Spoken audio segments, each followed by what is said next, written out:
Deputy Gibson, I believe Judge Edie has one, Okay. so he's working on that. All right. So I spoke with our court administrator, who is also putting out an APB for any possible lectern that could be used. So, and also, I think we have an issue with one of the screens, so that is getting worked on. I don't exactly know what the issue is. And then it seems that we might need an overflow courtroom today, and so that's getting set up in 5D, which is right next door. So if somebody can make sure, and I'm sure y'all have already done this, but that the people that are outside know to send anybody over to 5D once we're filled up in here.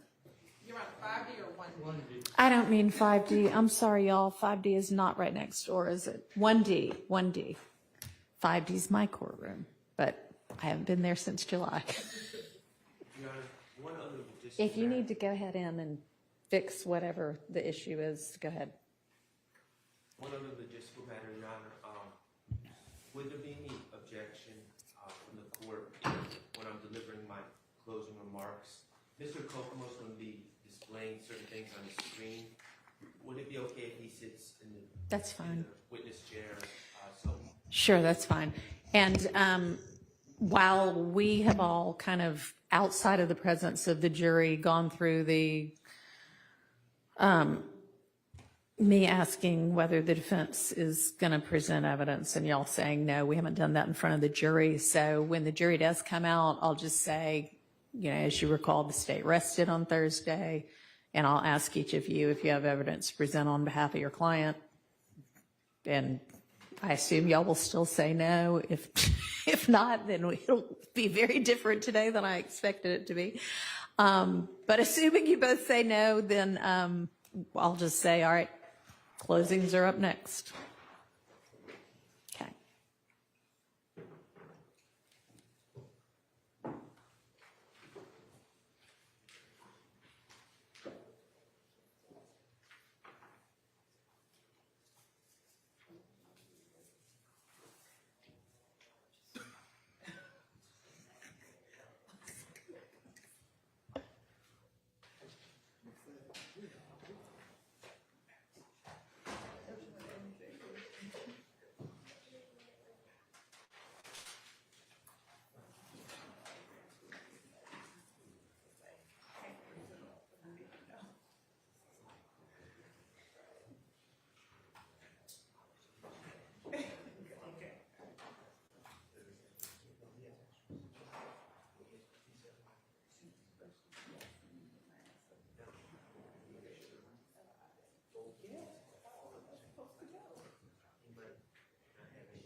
works. Yes, ma'am.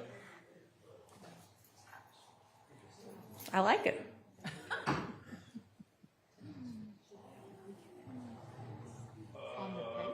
No. We're not taking this podium out. We're just adding a new one in. So thank you. You got it?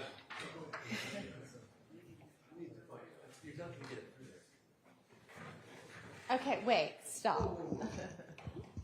Don't move those tables. There's nothing wrong with it just being in the middle here in front of the other one. Okay. And then when you want to use it, you just turn it the way you want it. Okay. All right. Thank you, Judge. Thank you, Gibbs. You're welcome.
This is working. We need you next door.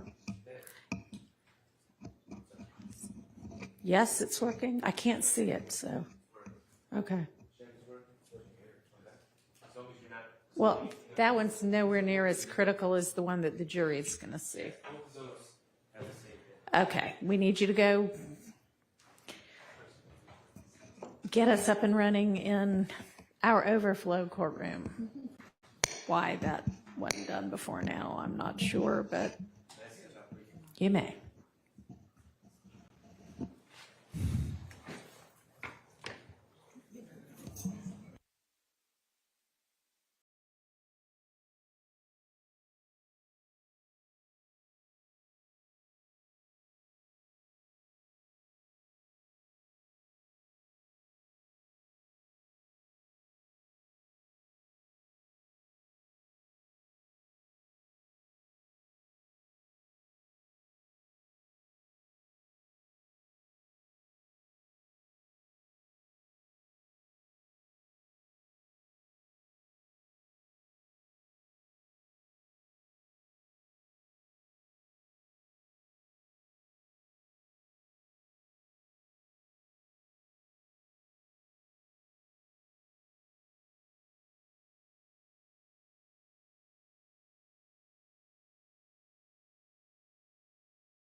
Using a mic when you're giving your closing so that everybody can hear what's going on, okay?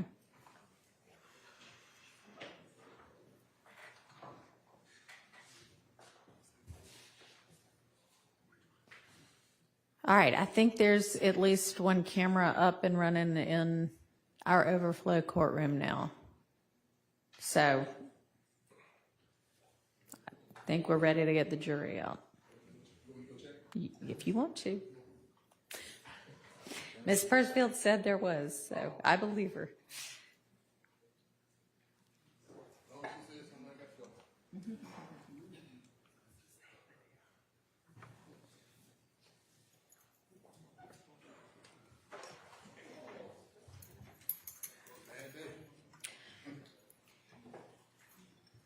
Miss Hilton, did you figure out whether that one exhibit was actually admitted?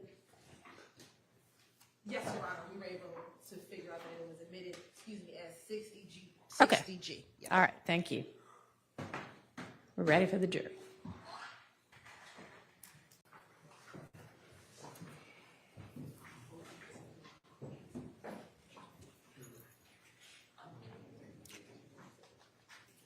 Was it Wednesday when they were last here?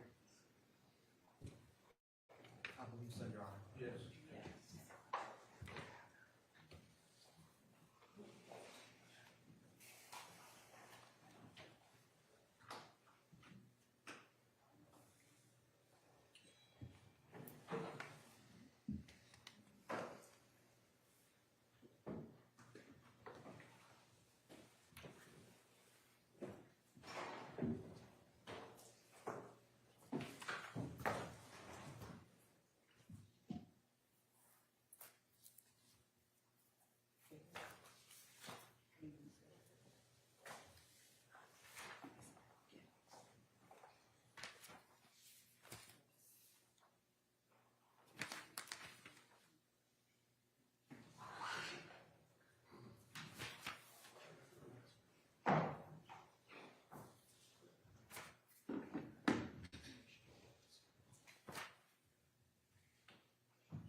Thank you very much. Good morning, ladies and gentlemen. When you were last with us on Wednesday of last week, as you recall, the state had rested. I'm now going to ask the defense whether they wish to present evidence. Mr. Sharp, does the defense have evidence to present on behalf of Mr. Stillwell? Your Honor, we do not wish to present any evidence. Understood. Mr. Stillwell. All right. And Mr. Weinstein, does the defense wish to present evidence on behalf of Mr. Kendrick? No, Your Honor, we do not feel that's necessary. All Thank right. you. Thank you very much. All right. That means that the evidence is closed. And the next step in this case is the closing arguments.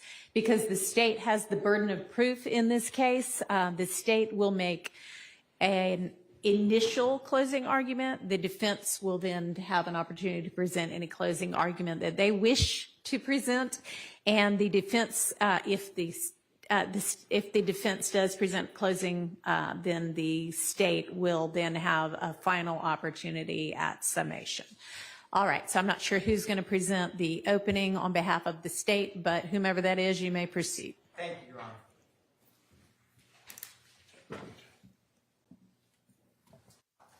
Give me just a second.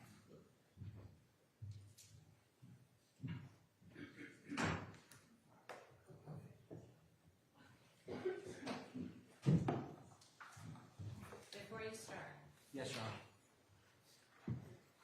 This is going to be amusing to some of you, but overflow actually is 5D and not 1D.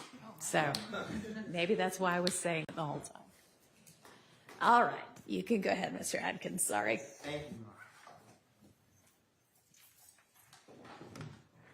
Let me turn this microphone on, Your Honor, or I'll forget. Good morning, jury. I wanted to talk to you about what we've learned YSL is about. And 4 words come to mind. The first word, deception, intimidation, destruction, and death. Deception of the youth who get enamored with what is presented publicly and then deceived when they become a part of the criminal enterprise. Deception for law enforcement to not uncover the actions that they commit.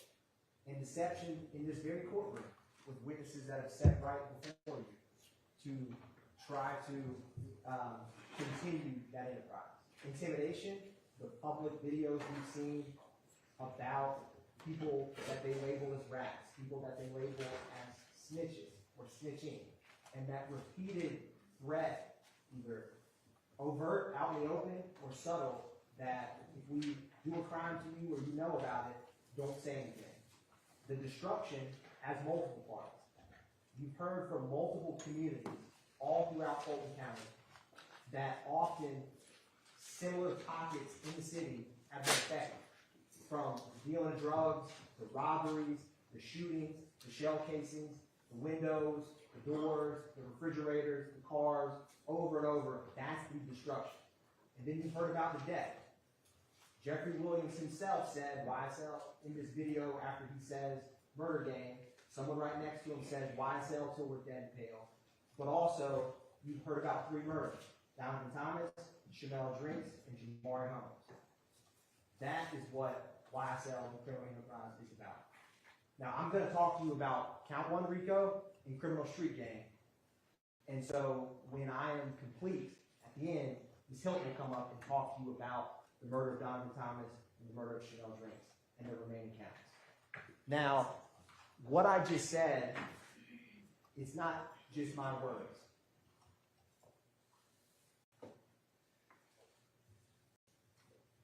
This is the deception, intimidation, destruction, and death that I just spoke to you about. Murder gang in my slime is above the law. But in Fulton County, nobody is above the law, and that's why you're here.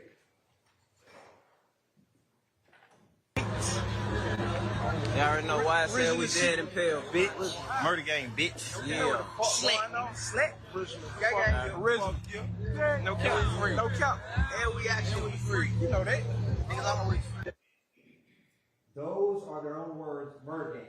What they are publicly stating that the enterprise and the street gang, and I may use both of those terms interchangeably today, are about. I don't think y'all niggas got more than us is dead now. This in your video? There's a we and a us. He's saying the only thing that they have is more people who are deceased, which is saying that we don't. And the they, I argue from the evidence we've been presented amply throughout this trial, is their rivals, their ops. The Atlanta Blood Gang, Fifth Gang, Nine Dudes, YFN, that group. And lastly, after publicly bragging and boasting about murders, what is their viewpoint on being held accountable? Well, let me take their own words. Don't just take mine. Just beat a murderer. Pay my lawyer 30 for that. Pay my slimes above the law. Ain't arguing no court. That's saying my slimes are above the law. So now I'm going to equip you with the duty as jurors so that you can learn about the law that the judge will instruct you on, so that you can have the toolkits needed to deliberate and understand how to organize the evidence that we have presented. So that's what I'm going to here to do with you today. So I'm going to take a step back. In general, jurors' duties, it's to honestly seek the truth. You've heard evidence, testimony, physical items. It's not to seek doubt, it's to seek the truth. You determine, how you handle and weigh the evidence. And I'm going to highlight some things for you so that you can understand some connections between some of these evidence. Because there's connections between these shootings, connections between these crimes, locations, victims, and accomplices that's important for Count 1 Rico. And that's what I'm going to walk through with you about right now. The duty to deliberate. When all of this is done, all of y'all will go back there and speak with one another. Speak freely with one another. Go through the evidence and talk about what you've heard throughout this trial, and talk with fellow jurors about the evidence as you reach your verdict. And like I said, seek the truth. Now, I'm going to explain to you in a couple minutes about what you can and can't consider. So everything outside of this circle has comes up in almost every trial, sometimes a little, sometimes a lot. Sympathy for victims or defendants. Viewpoints on a witness. You like the witness, you don't like the witness. You like the police, you don't like the police. You think about some issue that comes up in a case that's not about the evidence and the law. you disagree with the law. All of those things you can't consider. What you can consider, and it's going to populate in the middle, is the evidence, the testimony, the physical items, the videos, the wiretaps, the jail calls, all of those things you can consider at this trial. And it's not lost on me the length of this trial. And I could stand up here for 4 hours and explain to you my genuine understanding and frustration with how long you all and the sacrifices you've made. And what I thought about, because when you initially came on, it was 6 to 9 months, and now we're here 12 months later, and that is a significant difference. And there's one time in my life that came to mind about this. I couldn't do this again today, but I ran one marathon. When I got there that day, I was supposed to do a half marathon, which is many years ago. And when I'm in line with one of my best friends who encouraged me to run, I see people much older than me. I won't call them old, but they may have been pushing 90. Marathon. And so he gave me that look, and I said, all right, I'll do the marathon with you. And during that, expecting to run a half, that day running a full, I had moments where I wanted to quit. I had moments I wanted to walk. I had moments where I wasn't ready, I wasn't prepared, I didn't sign up for this, even though technically I agreed to the marathon. And as I got to the end, like we are here, I said, if I walk off on mile 21 or 20, all of this will be for nothing, and I will regret that. So with this time, I ask you to see it through, finish strong, and by that I mean listen to the closing arguments and deliberate with one another in the evidence. Because you owe it to yourself, you owe it to the victims, and you owe it to your duty as jurors. And like I said, what I wanted to do, because I can't go back and change the hands of time, I can't, is make this time valuable and give you the tools you need. Because you've heard a lot about Rico, but you've not yet had anyone explain what that means. So that's my goal, and that's what I'm here to do, is to help that you can understand the law, how it fits with this evidence, so that you can deliberate and reach the only reasonable conclusion that these defendants and these co-conspirators are guilty of count 1, conspiring to commit Rico. So I'm going to walk through that with you. Now this circle, I speak faster than I click, so it's going to catch up with me. But like I said, you consider the evidence, the testimony, you don't consider what is outside.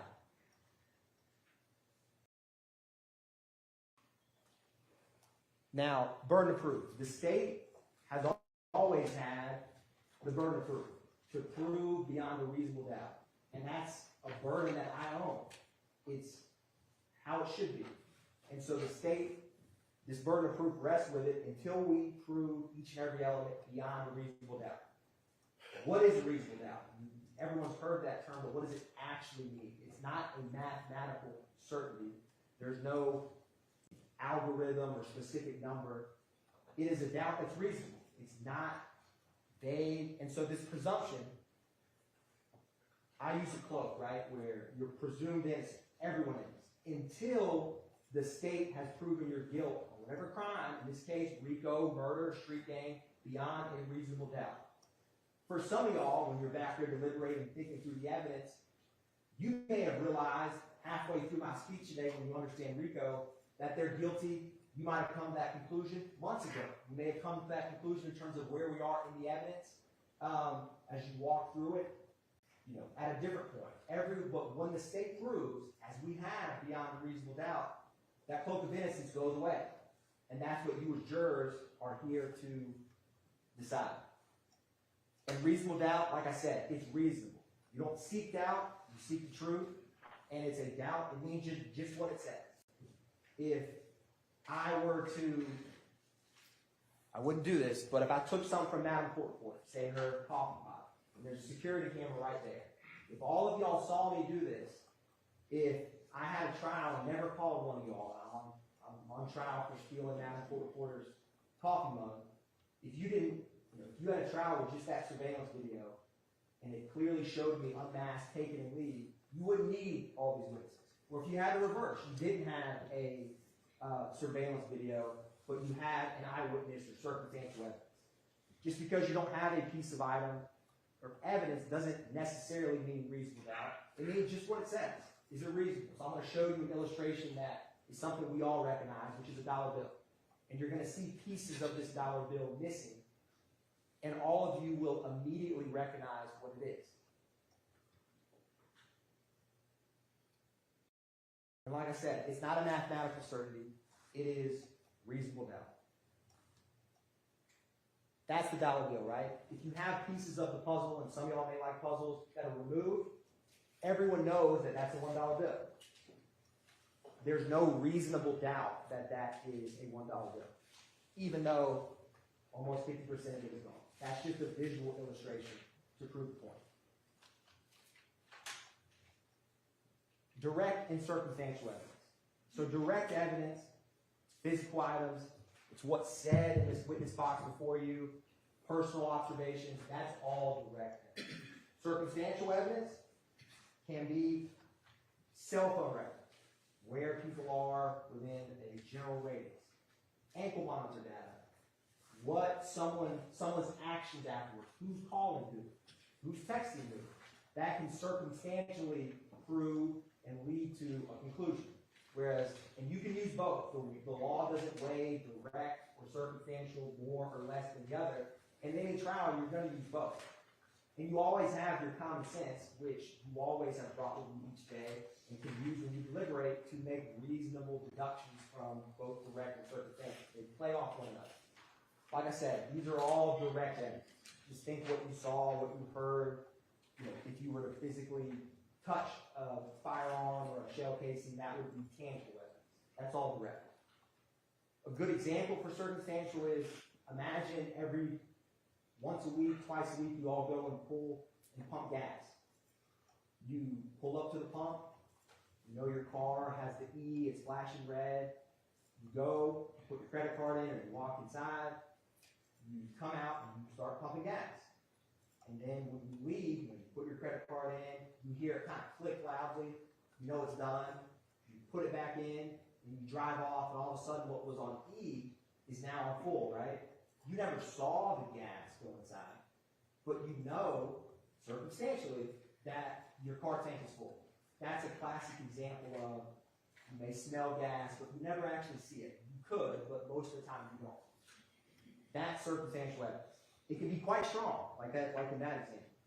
So it doesn't have any more or less weight than any other piece of evidence.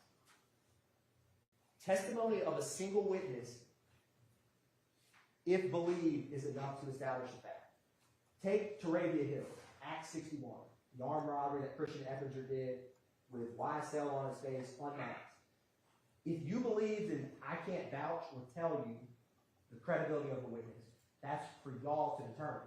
So if you believed her testimony, that's who robbed me, this is what he took, and then he drove off, a testimony of a single witness is enough to establish a fact. In that case, with her testimony, it would be every fact of armed robbery.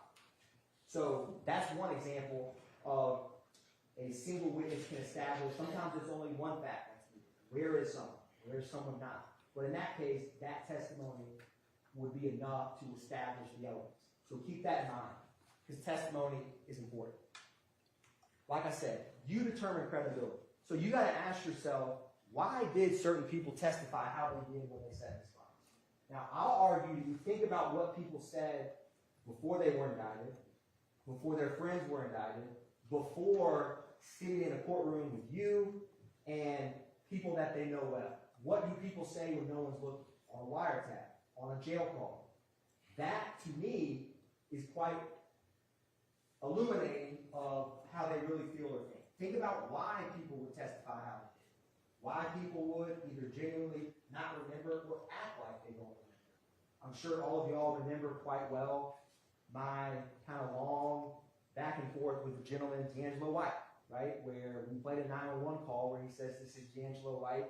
He wouldn't even acknowledge that. And it was a lot of back and forth. Why would he not come in here and testify about his friend, Dexter Montgomery, getting half of his head shot off when he was a kid? And he called 911. Why? You determine that. Now, I have reasons I'll explain to you why, but think about that. You can use common sense. Y'all been sitting right here, and there's a reason you're closest to the jury box, because y'all are the determiners of credibility.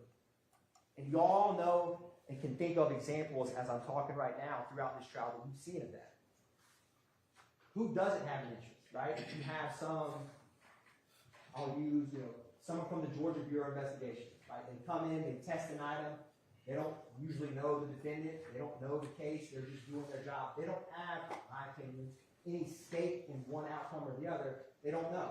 A random citizen, or Doug Bailey talked about the ankle monitor data. He's just reading the data. Those kind of witnesses, I argue to you, can be quite credible because they don't have anything to gain. They have nothing to lose. Think about people who do and how that would have impacted their testimony. Their opportunity for knowing facts. If someone hangs out with one another, like Quindary Zachary, you saw all these photographs in 2015. He's in photo after photo with Shannon Stillwell, Monte Kendrick, Nikion Garlington. If someone interacts daily with someone, it's probably reasonable that he would know what they're up to, that they would confide in him. Versus if you had someone who only hung out with somebody one time, probably wouldn't be reasonable and they'd know all their deepest, darkest secrets. That's just common sense, but things to think about. Now, I'm going to give you an example. So, nigga, a lot of they mama, a lot of they kids, a lot of they brothers and sisters, then get ready in the courtroom and tell the God honest truth. Fuck, nigga. Don't get it. Fuck with you, bro. Y'all nigga need to get fucking killed, bro. You snitching bitches. From me and YSL. That's what's said outside of the courtroom. These are all witnesses who testified that were either co-conspirators or indicted on this case. And ask yourself, you could know it just as well as I right before if the state would ask, is YSL a gang? The words music group, you know it's about to come off, or I've never heard of that. I said gang, G-A-N-E. I didn't say G-A-N-G, even though you just heard them say gang. Think about that and why people would come in here and think about what they said. I mean, when Darius Zachary said that these two defendants confessed to him to murdering Donovan Thomas the night of the murder, you don't think he's going to come in here and back up off that? Think about Wooney Lee, the bragging or boasting about the murder. We put that on your tombstone. The things he knows when he's sitting up here don't sound good in a trial of his friends, fellow gang members, and co-conspirators, so he's going to back up off of it. Think about Walter Murphy. Antonio Sledge. When he did his plea agreement, said that he had knowledge that someone was involved with the murder of Donovan Thomas, but then backs up off of it, right? He gives why. Think about why. And think about they know the feelings that these defendants have about people who come in and tell on them. And sometimes they slip up. If you remember Antonio Sumlin, who testified pretty recently, he didn't know Wooney Lee's name. So he said, what's his slime? And he changed it. He stopped. He took a little pause and he meant what his nickname. So he said, what's his slime name? Those kind of clues or slip-ups, remember those, because they're important. Here's another example. This is Diamante Kendrick on the left with a hat that has a big rat and a big X on it. And on the right is defendant Stillwell's tattoos. Omerta, you heard that, the code of silence. And on his chest, the price of loyalty is wealth. The price of disloyalty is death. So these witnesses who say incriminating things about them in a police station or outside of court, when they come in here and are sitting in a witness box 10 feet from them, how do you think they know this? That's these defendants' own words about people who come in and testify against themselves or others. That's their feelings on it. Things that these witnesses know very well. Kenneth Copeland. This is Kenneth Copeland outside of the criminal courtroom. Last words and shout outs before we get you out of here? Shout out to the game. YSL for life. You know what I mean? YSL for life. And these are photographs he's had. He has known Shannon Stillwell for almost the vast majority of his life. Most of these photos to show the length of time. Look at these photos with Kendrick. These are all photos with Kenneth Copeland and both of these defendants in trial. They are friends. They know each other very well. And Kenneth Copeland would not want to say something, I argue to you, because of his bias and motive that would want to hurt him. That's just common sense. And think about that when you hear what people say to a police station when it's just Detective Gaither and Dennis, or what they say in this courtroom. Quindarius Zachary, outside the court. Yeah, big Bruce Knight. Slime takeover. Oh, fuck you mean? I got all my niggas with me when Bruce Knight. Nigga, where we at, y'all? Bruce, Yeah, nigga slack. Nigga fuck wrong with y'all, nigga. Plenty ammo for you monkey niggas. Yeah. Big Big guns, guns, we bleeding bitch. right now. Slant. Now that's a video from May of 2015. Roughly February, March, April, 4 months after the murder of Donovan Thomas. That's what Quindarius Zachary's saying. You don't think he knows who did what? I argue to you. And then when he comes into court, right, he doesn't recognize a snake emoji, or he makes jokes about the color green, things that he thinks will hurt them. You all pick up on this. I saw you write notes. You can see their reaction. You can see if someone's uncomfortable, comfortable. All of those things you all are equipped with and can use when you weigh testimony. Parties to a crime. This is a principle that's going to come up in this case. Parties to a crime. Think about this. 4 people go to rob a bank. One of them is the getaway driver. One of them, I'm going to go run in and get the money. The third one's going to go in and do a distraction. And the fourth one has a gun in case it's needed. The driver never gets out of the car. They get to the bank. The guy goes in to get the money. The security guard realizes it's a robbery, pulls out his gun, and the guy with the gun behind him shoots and strikes the security guard. And then they all 4 get away and leave. As parties to a crime, they all played a role or a piece in that crime. So they would all be legally guilty of that murder if those facts came out into a trial. So party to a crime, it's not necessarily the person who pulled the trigger. It could be the driver. Now, this is going to show you an illustration of what I talked about, because this isn't at first stick out. So you have 4 people planning a bank robbery, all with different roles. And if it was either intentional murder or, say, the security guard shot and killed one of the robbers, it could be a felony murder that comes up. And so all of them would be guilty in this fact pattern of that. So in this case, what Copeland and Zachary say about defendant Kendrick is he was driving the Infiniti Q50. If he's driving that Infiniti Q50 while Shannon Stillwell, Demise McMullen are shooting 7.62 and 9mm shell casings into the body of Donovan Thomas with Justin Cobb doo-wop, that's party to a crime. That's an example in this case. And it will come up in some of the overt acts that we're going to talk about soon. Mr. Atkins. Yes, Your Honor. I need to interrupt you for just a minute. I'm sorry. In the overflow room, they can't hear you.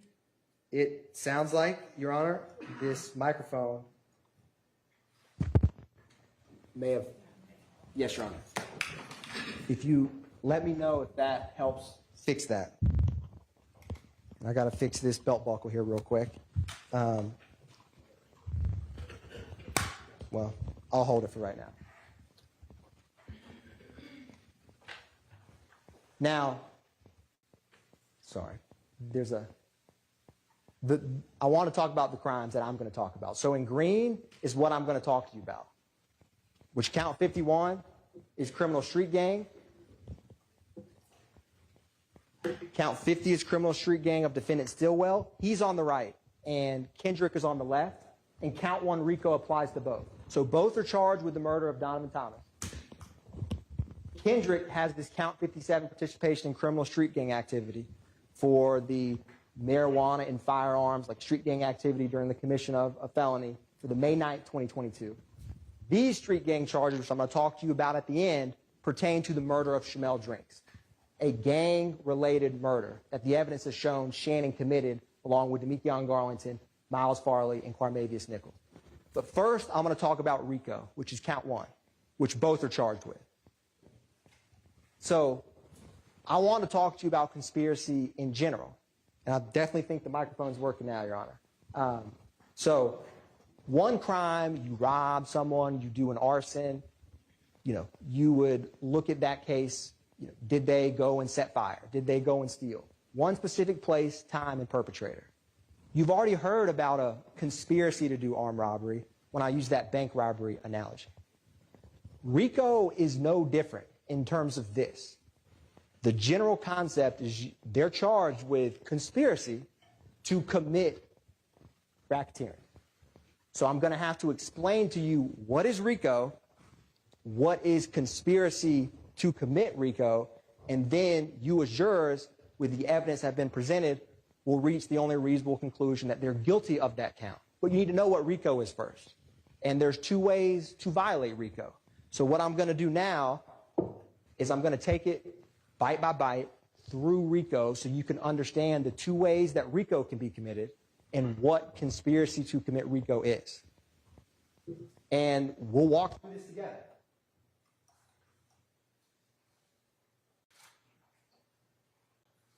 I've already explained conspiracy in general. Now, this bank, I've used the bank analogy. If this group who robbed the bank, they don't have to be some sophisticated mob syndicate. If those four are just sitting around and say, let's be the bank robbing boys, maybe we'll sell drugs on the side and we'll shoot people, the rival bank group, and we're going to call ourselves, the BRC, bank robbing crew. If they got tattoos of BRC, they got necklaces of BRC, they say, hey, we are BRC. If they went and all knowingly and willingly agreed to be a part of that, knowing that a pattern of racketeering, which I will explain to you, will be committed, that concept is what we'll be talking about. It's not any different in general. It's conspiracy and RICO. And when you put the two together, that's what they're charged with. So let's walk through this. This is from the indictment, which you will have with you when you deliberate. I'm not going to read off this right now, but page 12 of the indictment is an important page. It lays out what the state alleges the criminal objectives of the conspiracy are, and that they violated, there's a subsection A and a subsection B, which we're going to talk about. So remember page 12 of the indictment, because it will come up multiple times. So what is knowingly and willfully joined? Look at what they do, what they say, and crimes that they commit.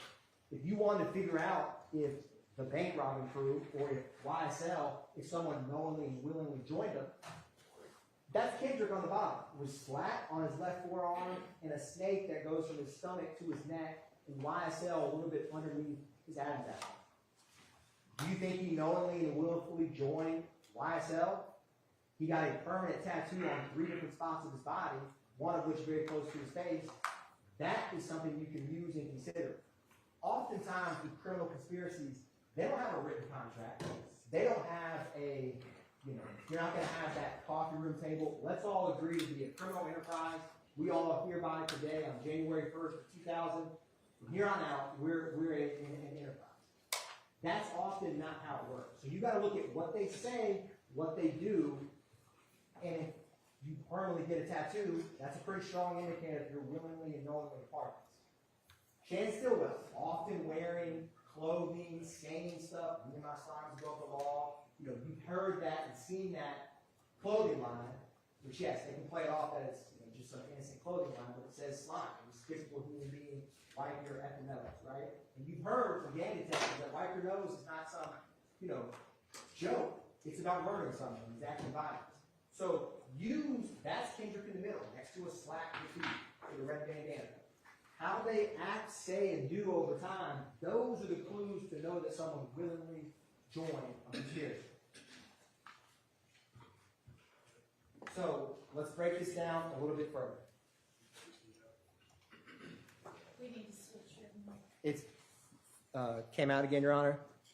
This is probably the easiest element while we switch this mic. 2 or more conspirators. Oh, thank you, Sergeant.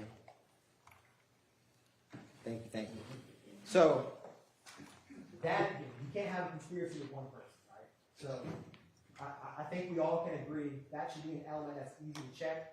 You've heard from ample, it doesn't have to just be the 28 indicted co-conspirators.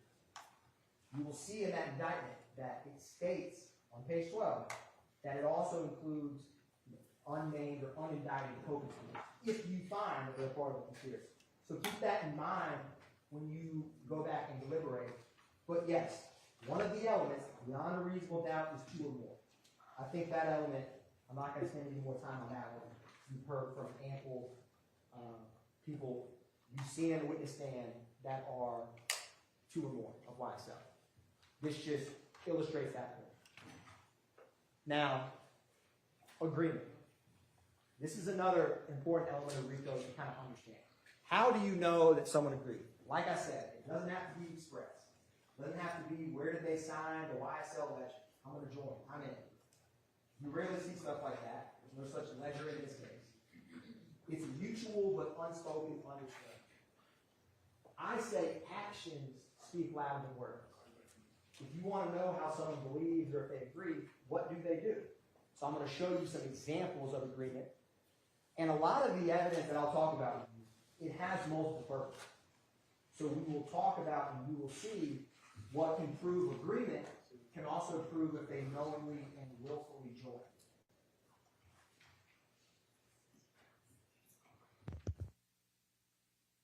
Let's see.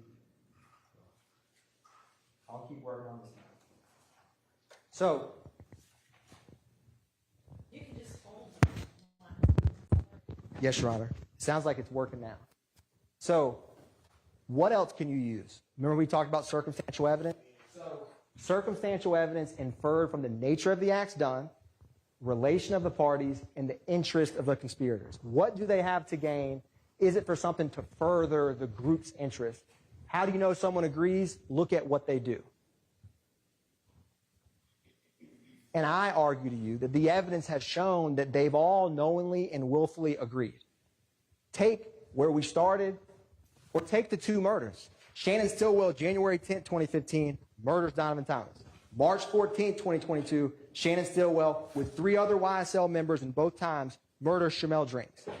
If you have to ask yourself, did he knowingly and willfully agree to be a part of YSL criminal enterprise with 2 gang murders? That's an easy question. That's the most clear example of if someone murders a rival gang member twice, I think it's pretty clear that they knowingly and willfully agreed, regardless if they signed on the dotted line. Same with other crimes and acts. The same shit that got Biggie and Tupac killed, little fuck, nigga. Pussy ass nigga, get your bitch ass killed. YSL for life, nigga. Yeah, Can't come that long. Hey, gang, you bring your pussy ass down here, you gonna see me. I'm at your fucking neck. Fuck anybody. So again, what do they say? I mean, this is Kendrick and Wooney Lee. You know, you have all the Make America Slime again. You have Kendrick with YSL pennant. And you have Shannon Stillwell where someone in the background says YSL for life. That's just one example. You've obviously seen and heard from multiple. But what do they say? What do they do? Are they publicly or actively or oftenly saying, yes, I'm a part of this YSL, there's an us and a them? Yes. I think it's pretty clear that they have. Now, some of this I've talked about, actions or evidence. So let me give you a concrete example we saw just a couple weeks ago with Viverito. So, YFN Lucci flyer. This is from Marquavius Huey's phone, where him and Jeffrey Williams, they send the text message, the flyer of Lucci. In 6 text messages, this principle of agreement, you're going to see agreement in action. This text is about to come up where all that's said, right? Flyer, Jeffrey Williams says, where's that at? Claremont, slatty handle, stay very low, slat for sure, been out the way. They didn't say murder.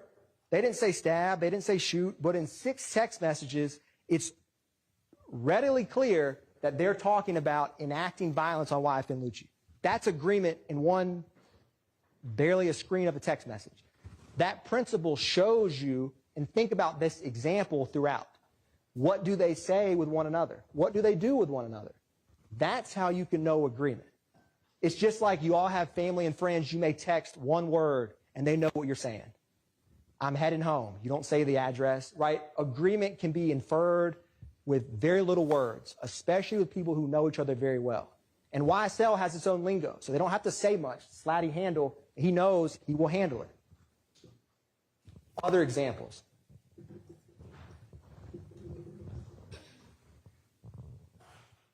What it does not require. I've covered most of this. You know, it doesn't require, like I said, physical meetings, even though we have that in this case. Knowledge of the details of the conspiracy. I argue we have that in this case, considering that Kenneth Copeland, Quindarius Zachary, Walter Murphy, all of these individuals have given statements with evidence that's been corroborated that real crimes happened in real places and they knew about it. So a lot of these, you don't have to have them, but you actually do in this case. The last one, the identity of all the co-conspirators. You wouldn't have to know if you had 200 members of YSL. I don't know the exact number, but you wouldn't have to know every single one.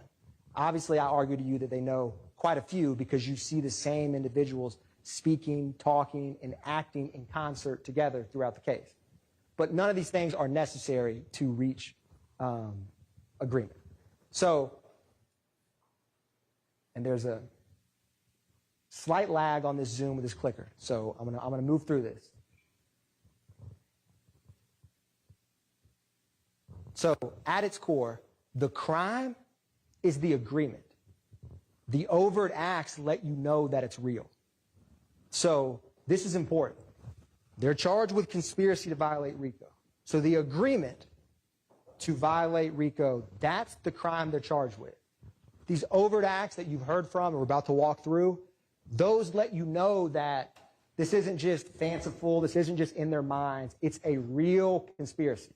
And in this case, and we're going to explain what Rico A and B is, they've actually committed the crimes. So it's like you're asking you, did this group of individuals agree to conspire to commit all of these crimes, racketeering activity? The best evidence of that they did is they actually went and shot multiple people, murdered people, robbed for the street gang.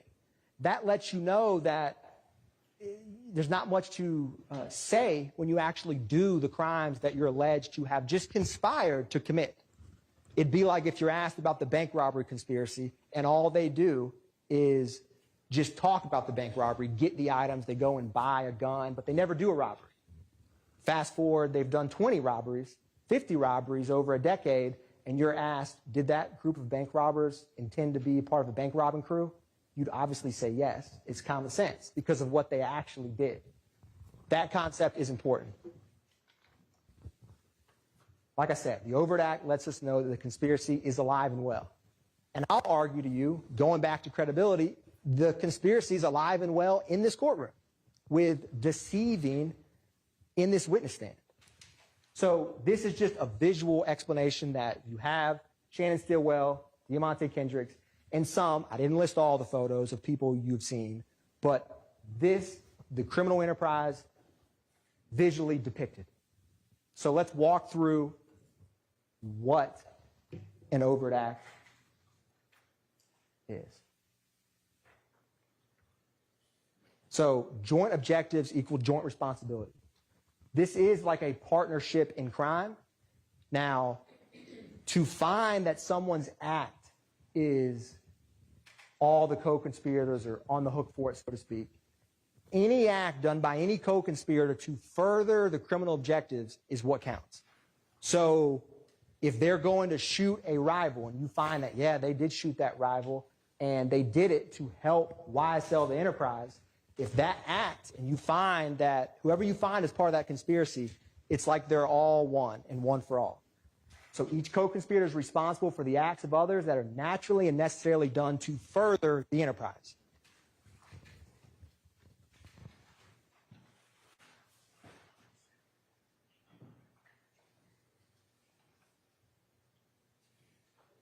Now, I've talked about different ways to violate.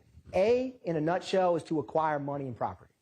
I'm not going to bury the lead. That's the first way to violate RICO. Conspire to acquire or keep money or other personal property.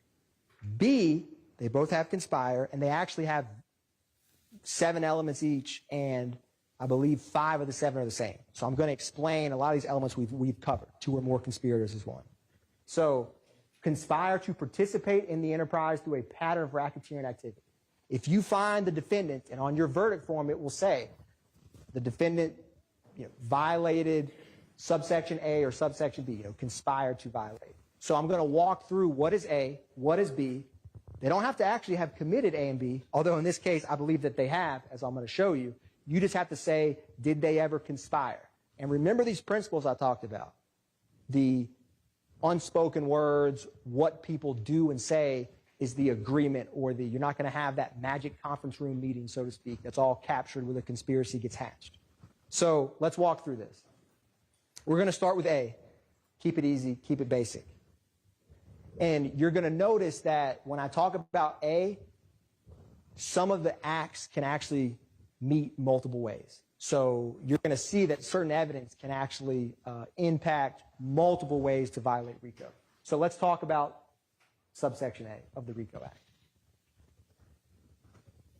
Knowingly and willfully conspired with two or more co-conspirators to acquire or keep money or other personal property through a pattern of racketeering activity. I'm going to explain pattern of racketeering activity. It's two or more crimes that are explained and listed, and you'll be instructed by the court on what they are, that within 4 years. And any of the co-conspirators committed an overt act with at least one in furtherance of the criminal objective, and at least one has to be after May 10th, 2017. So that's A. I'm going to walk through some examples of A, and we're going to take this bit by bit. Armed robbery, Arshillian Bennett. Walter Murphy, Jeffrey Williams. May 13th, 2013. You heard from the officer where she walked with her child from 988 Confederate Court to that zone precinct to report a crime. That takes a lot of effort and time. So I'm going to use this top one while that bottom screen comes back. But, you know, obviously she came in here and, you know, did not want to acknowledge about the robbery, but I argue there's about to be a real bullet in her window that was taken by a crime scene tech who just responds to a scene.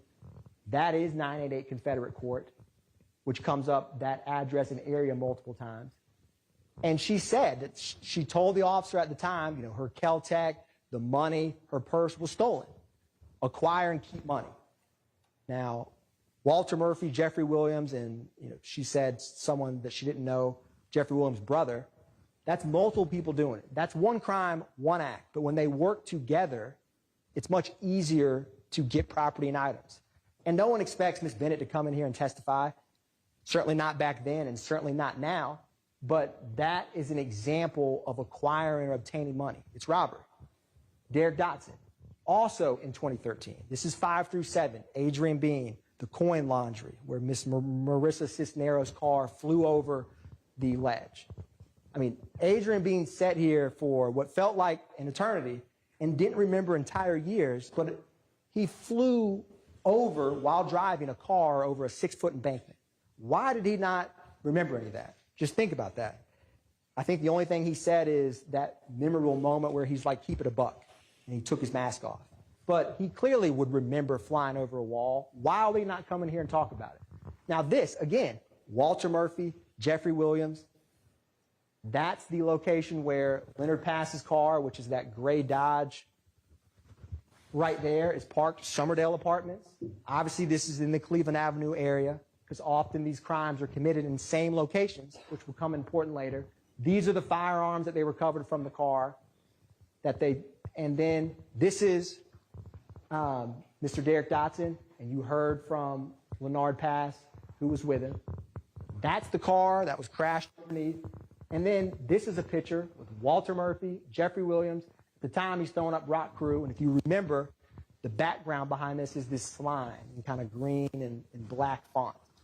So, again, it's two YSL members acquiring and obtaining, trying to rob Derek Dotson.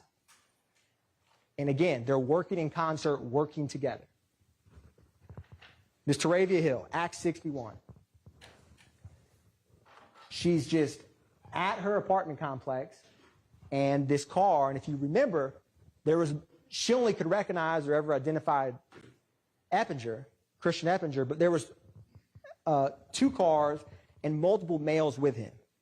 We don't know who these people are, but I think from what you've heard in this case, it's reasonable to suspect he's working with other people to do the robbery.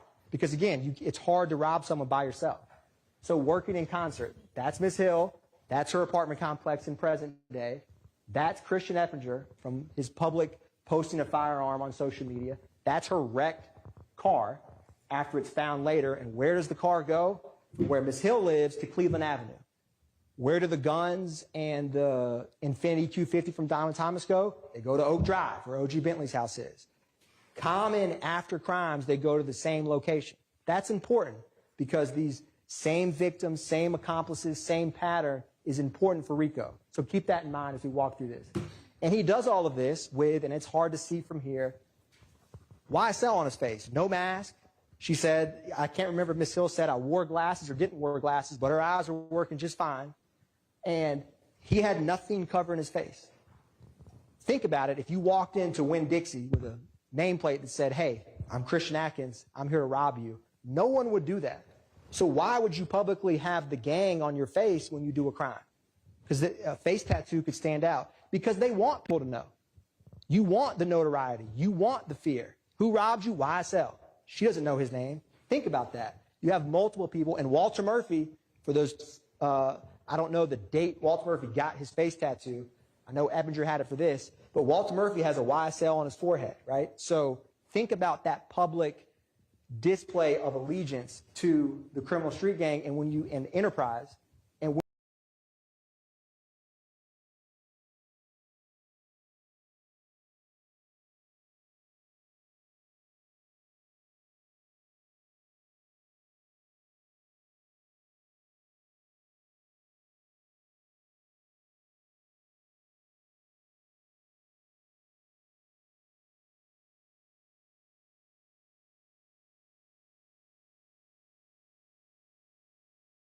person whose home was burglarized or car was broken into, and you said, yes, this was a report from this location. But, you know, you add these up, it's a decent number of stolen guns. These are all overt acts.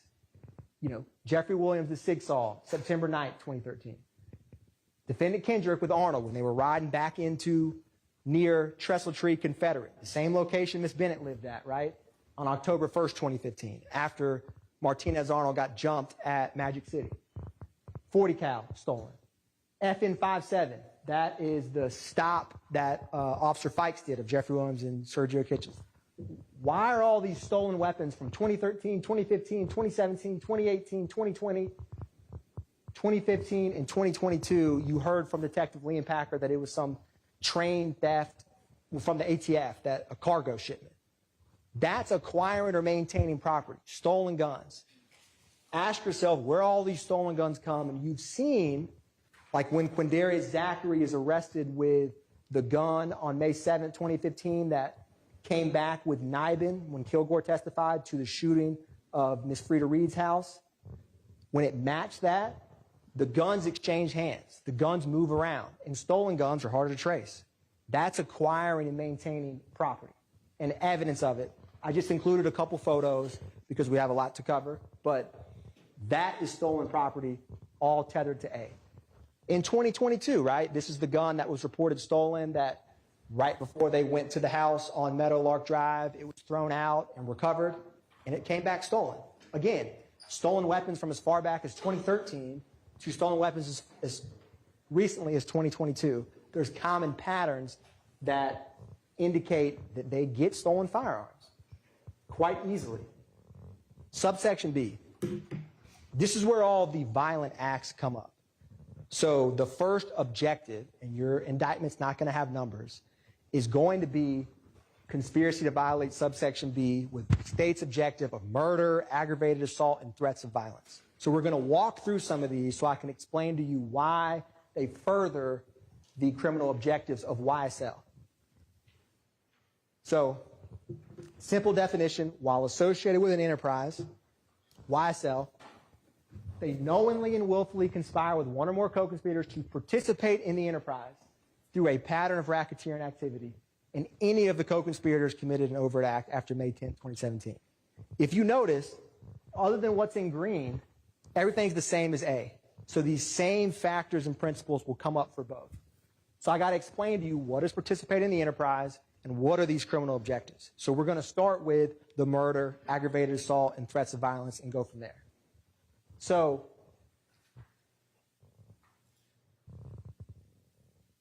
again, page 12 of the indictment, it outlines the conspiracy. I'm not going to read all this for you now, but it states the Young Slime Life enterprise and what the criminal objectives are right after it. That's where you can find it on page 12 of the indictment you're going to have. These are these objectives. I've removed them from the indictment, but we're going to start with the first one. Murder, assault, threats of violence. And then we're going to talk about robbery, theft, unlawful sale, and distribution of drugs. So let's walk through this together. I just wanted to show you a brief visual of how you're going to have the indictment with you and can look through it. So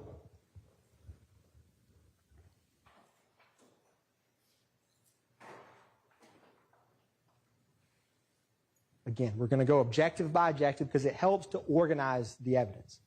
And objective 1, murder, assault, and threats of violence. So you've heard about pattern of racketeering activity. What is racketeering activity? The good news for y'all is the indictment, anytime you see, it will state, which is an act of racketeering activity, and then it'll cite a statute. This is what explains what racketeering activity is. This is the murder of Donovan Thomas. And you'll see when you are deciding, which is overt act 16 through 20, is the murder of Donovan Thomas.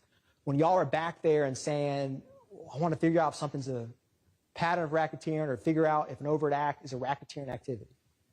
That will tell you. That's your snapshot. So just look. This is overt act 17, which is the murder. 16 is when Jeffrey Williams rents the vehicle. But when you see what's highlighted, you'll know it's racketeering activity. So I just wanted to show that for you. And then we're going to walk through this now. We're going to talk about Donovan Thomas first, overt act 16 through 20. The last one on the line for the 620. Yes, there's police over here on the north side of McDaniel. North side of McDaniel. Why did you? Yeah. At Harold Living Barber Shop. Somebody don't got shot. Mr. Parker, who you testified, who's owned a barber shop there for 20 years. Barber shop right here. And Kendrick, Stillwell, this is Demise McMullen. Now, we'll talk about this in a minute. This is actually the photograph from when they shot Dexter Montgomery. Same case with D'Angelo White when they left that Jonesboro gas station in Lakewood and got to the four-way stop. That's the photograph from that. So you have Nard, but that's Demise McMullen, Shannon Stillwell, Kendrick. This is obviously the shooting. Overt act is, did Jeffrey Williams rent the Infiniti Q50 and act in furtherance of the conspiracy? When you think about these overt acts, think how the criminal objectives. Ms. Hilton's going to talk to you and walk through bit by bit the murder itself of Donovan Thomas. But I argue to you, as she will too, that has been proven beyond a reasonable doubt, and that renting of the Infiniti is an overt act that was used to facilitate the murder, and you've seen a pattern of rental cars being used. And ask yourself why. They're harder to trace. People don't recognize you in that car. Now, how is Donovan Thomas's murder evidence of Rico? Well, I'm going to tell you. That's Donovan Thomas. This is about to be Wooney Lee. Before y'all nigga with slime. This shit is in blood. We wrote this shit in blood. I probably had it before slime. And we also wrote it on nigga.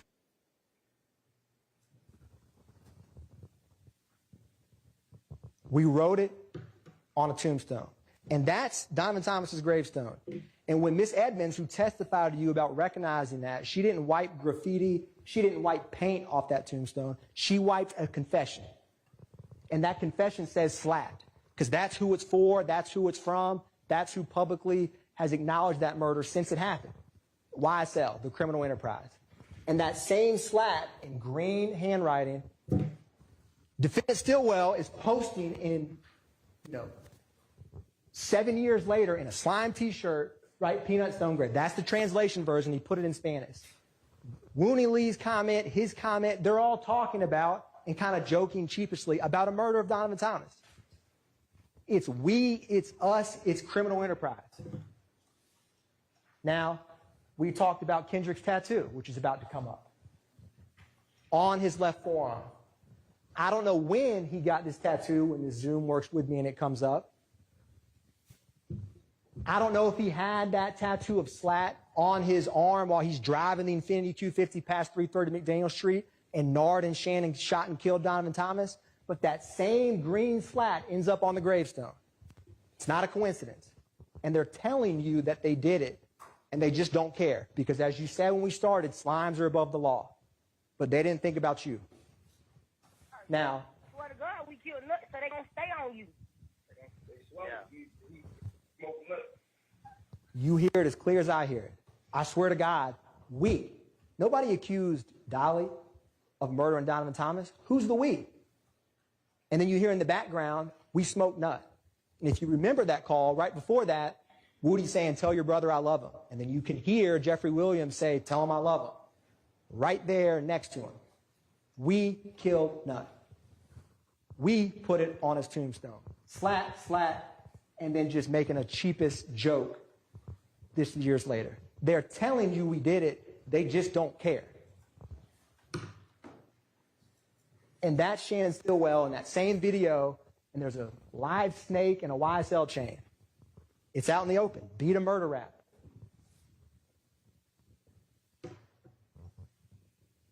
Now, we're going to turn to Jamari Holmes next, and I'm going to explain to you why that murder that Rodelius Ryan and Damon Blaylock did is in furtherance of the YSL criminal street gang, which is Overt Act 79 through 81, February 23rd, 2019. That's the vehicle that 15-year-old Jamari Holmes was in. This is Rodelius Ryan.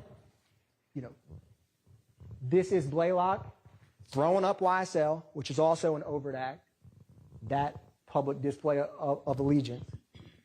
That's going to come up in just a second. That's Jamari Holmes. You're going to see the message where, you know, where Mariah leaves and she says, or not Mariah, but Brazy, as they called her, text and DMs Ryan and Blaylock and says, you know, they know about Ryan but don't know about you, and allude to Mariah snitching on them. That snitching comes up repeatedly. This is the projectile that was in Jamari Holmes' head that was fired from weapons that Rodelius Ryan and Damon Blaylock shot. While they were hanging out with females in Cleveland Avenue, it came to 50 Mount Zion. And then I want to ask you, this is that message. All again, talking about snitching, trying to not get caught.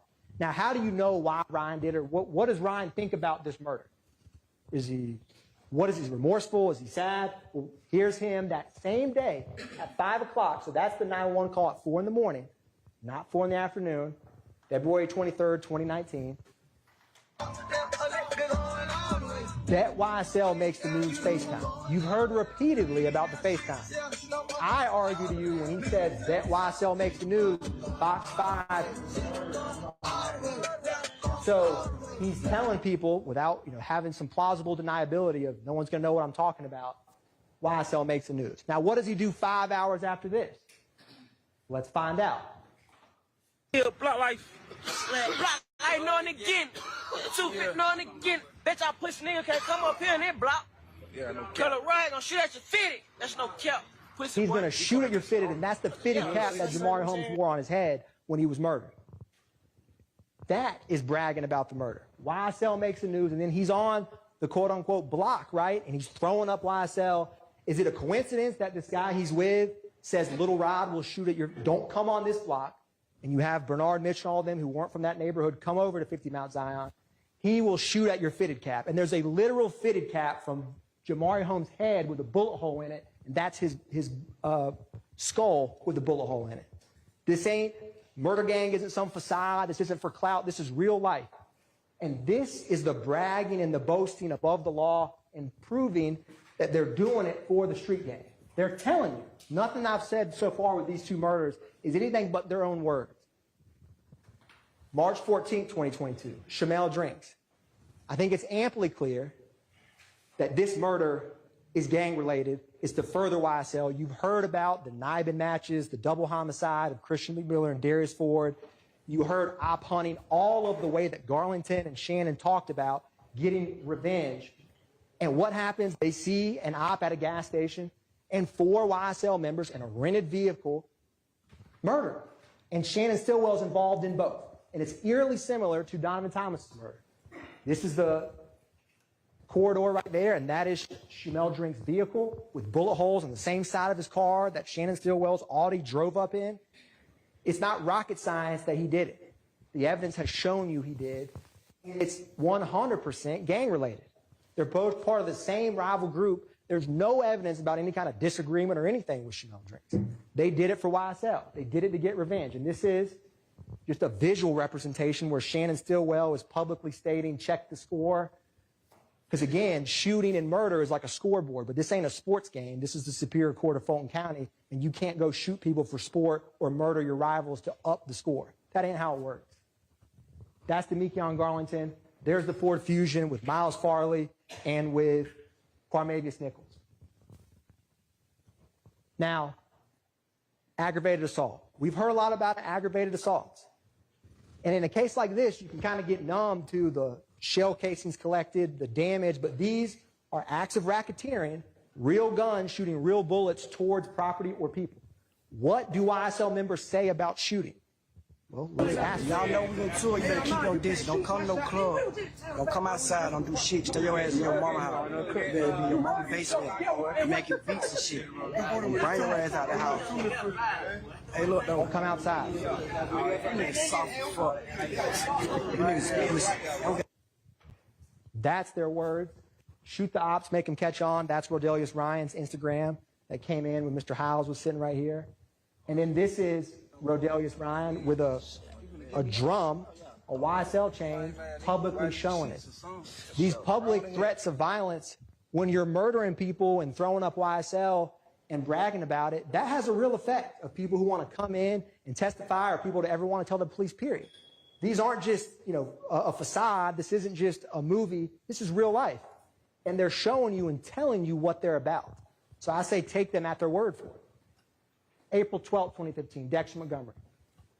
This is important because when you boil it down from what D'Angelo White told 911 and the police that you heard, they were just driving. And it seemed like OG Bentley thought that they were following them. They get to the gas station. There's no real reason for this to escalate to where it did. And when they leave the gas station, from Walter Murphy's evidence, Nard and Walter Murphy come. It's one YSL member, OG Bentley. Maybe he was paranoid. Maybe someone was out to get him. But it wasn't D'Angelo White. It was not Dexter Montgomery. And this is their car when it stopped after the shooting, at that stoplight. Cornelius Davis and Christian James. And that's the bullet that comes in through that car, and that's Dexter Montgomery with half of his head shot off because they followed a YSL member to a gas station. That's it. One call, Walter Murphy and Demise McMullen, they didn't say, where do I sign the criminal enterprise contract? This agreement I talked about, Slat handled that. They just go. They grabbed the sticks and went. My name's D'Angelo. And D'Angelo, tell me exactly what happened. Now, we was at the gas station. And, my partner was trying to talk to a girl, but I guess they thought we was following them, and then they pulled up on and just started, and we pulled off.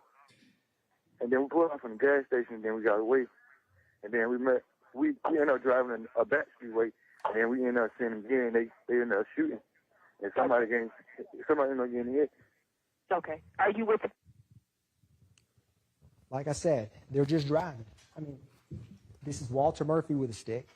This is Demise McMullen, who they say hard Nard, the same person that Condarius Zachary and Copeland said was shooting at Donovan Thomas. This is 3 months later. It's a lot more likely that he's a shooter when you see him on camera with a long gun at a gas station for no reason because OG Bentley called him.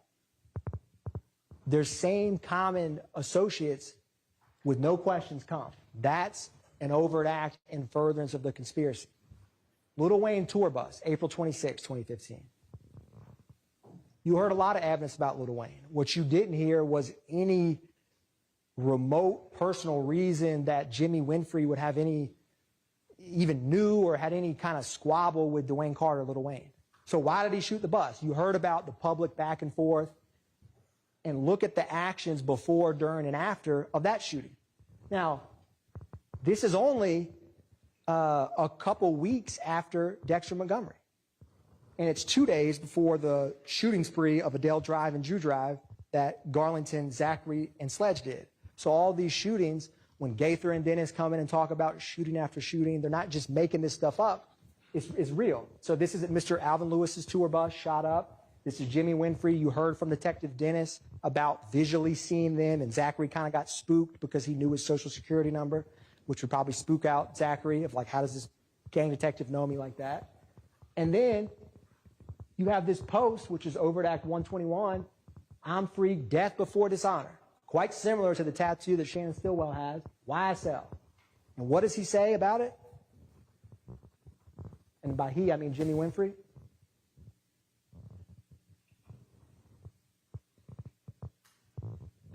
So the thing ain't too. And then another thing, we should let Amina know they got paperwork up in black and white showing, that I work for the company. Now it's gonna look like street business. Get Amina to get the paperwork to put it in black and white, because if not, it's going to look like street business. Because it is street business. They just don't want you to know. That's that deception piece. They don't want jurors to know. They don't want the police to know. So get it in paperwork so we can make it look legit. There's nothing legit about shooting a tour bus driver's car on a highway. There's none. This is the phone records. They move as a pack. They move as one. This is before, where Zachary, Winfrey, Sledge, McMullen, Greer, and Dolly are all in the general area of the vault. This is, when it's about to come up, is the compound, which is a little bit later. Zachary, Winfrey, McMullen, Greer, and Dolly, 142 to 304. They all have kind of similar times when they leave, similar times when they depart. And then the last slide is going to be Dolly and Jimmy Winfrey's phone records for when the shooting happened.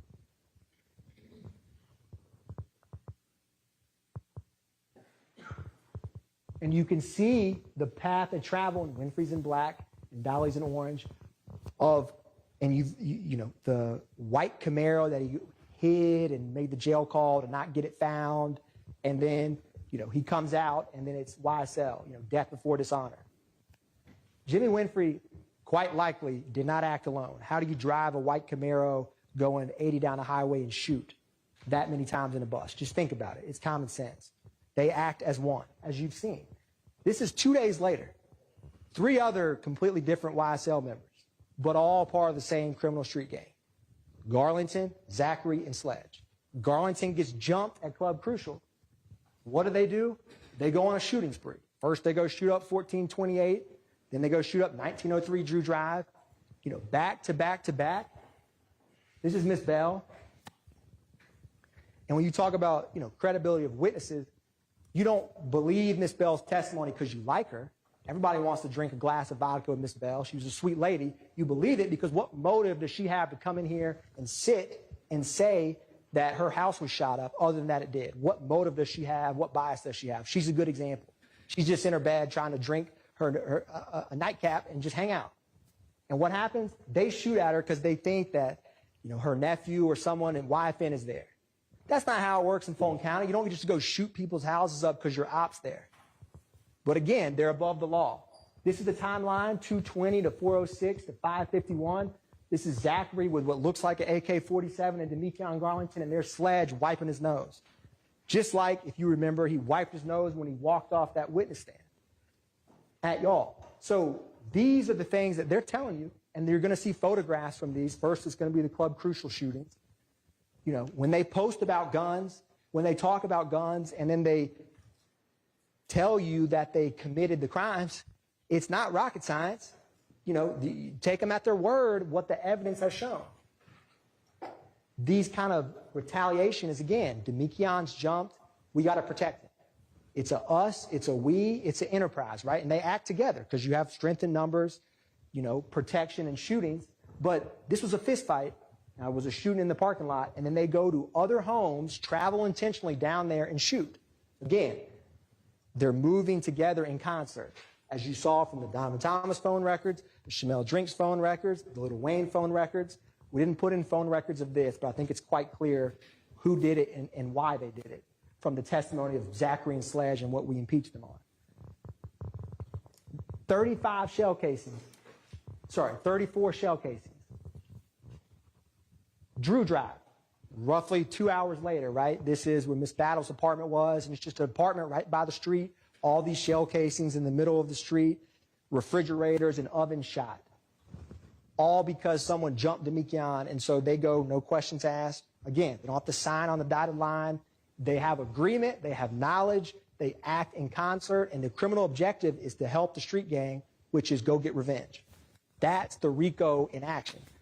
So if you're asked, well, did Kendrick and Stillwell agree to be a part of a group that would commit racketeering activity? Did they agree to participate knowingly and willingly? And you have all these shootings, and you say, did they think that was it reasonably foreseeable, understanding when they joined that multiple shootings would go on with YSL? You bet there is. You've seen it, right? They don't back up. They don't quit. They keep hanging out, shooting, and associating and publicly bragging about YSL over and over. This is roughly a month minus 7 days from when this shooting spree happened that these two, Garlington and Zachary, do. They can mess with us if they want. We're going to bring them homicide. Take their word for it. Because an aggravated assault could be a murder. It just missed. So they're shooting. They're telling you I am. And then they want to act like, oh, I'm just kidding. It's obviously not a joke. It's not a facade. It's very real. Conspiracy to commit murder, which is Diamante Kendrick and Martinez Arnold.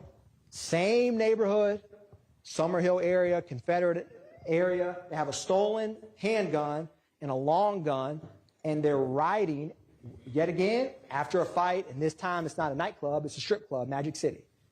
And you heard that brief snippet of a jail call where Kendrick's talking about it and talking about how Duke just called him, right? So, again, little questions, little actions, just driving and get stopped in the same area of town where Kelvin Watts and Miss Bennett and YFN Lucci and YFN, all of that area of town. It's not a coincidence. It's the same victim, same area. This red circle is going to be the stolen firearm. That's the long gun. This is overt act 111. 5 years later, you have the same two individuals in a slime T-shirt with Martinez Arnold. Again, they're still hanging, associating. And then on the May 9th, 2022 stop, Martinez Arnold and Kendricks are at that house that has all of those firearms and the marijuana out in the open. Nothing's changed except time. Public displays of allegiance. This is the photograph that I believe Investigator Griffin, who was the lead detective on T.R. Jones' murder, introduced. Does that apartment complex look quite familiar to the steps of Miss Bennett's? It's because it's 988 Confederate Court, that Confederate Court area. ABG territory, which is, and that's Kelvin Watts, right? And this is where they were headed. And obviously in 2022, they're still trying to shoot and kill, shell kill Kelvin Watts. You see how over time it's the same acts. That's conspiracy. It's just right before you. Now, objective 4. Remember how I said at the beginning, sometimes those stolen firearms or the robberies can play up multiple ways? This is a good example of it. Money, weapons, and other property through acts of racketeering activity. So those robberies and thefts, you could find them as they conspired to violate B, to participate in the enterprise, or A, they conspired knowing that they could acquire and get property a lot easier. Either one. The evidence can sometimes fit multiple. And you have the unlawful sale and distribution of drugs. Now, I'm not going to walk through all of the drugs we introduced or firearms or items. I'm just giving you a snapshot. That criminal objective has multiple, I think I would focus on the areas of where they are, if there's other people with them. And I think this might have skipped through faster than I anticipated. This is obviously the May 9th, 2022, which is Jeffrey Williams' home. I'm going to go back one. And while that's coming up, I may get some help to put up one of these easels that we'll talk about. Yes, thank you. This just has agreement, enterprise, and pattern.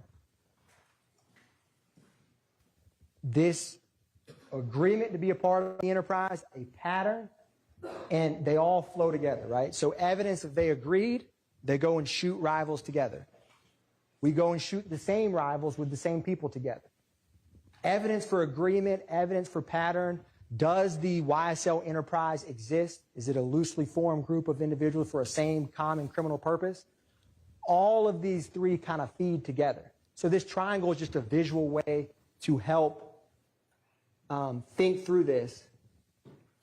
Okay, well, it's catching up with me, and I apologize for this. But what's going to come up next, this is the Green Store, right? This is a picture of Kenneth Copeland and Shannon Stillwell. You have August 23, 2013, where one of the first witnesses, Sergeant Heeb, H-E-E-B. He was with an officer, Viverito. Sound familiar? 50 individual packages of clear marijuana. And this area of town is not far from where the Windsor Street gas station is in 2022, where Shamel Drinks was last seen alive before that stoplight. This is Trontavious Stevens' possession of marijuana after a traffic stop where he was with Stillwell. You've seen kind of over the years, multiple, sometimes at around 151 Cleveland, drugs. You've heard about the May 9th, 2022, all of the drugs that were found in that house. This is just a snapshot. These are some overt acts that you could use for this criminal objective of unlawful distribution of drugs. So I just include this as a tip. I'm not going to walk through every one.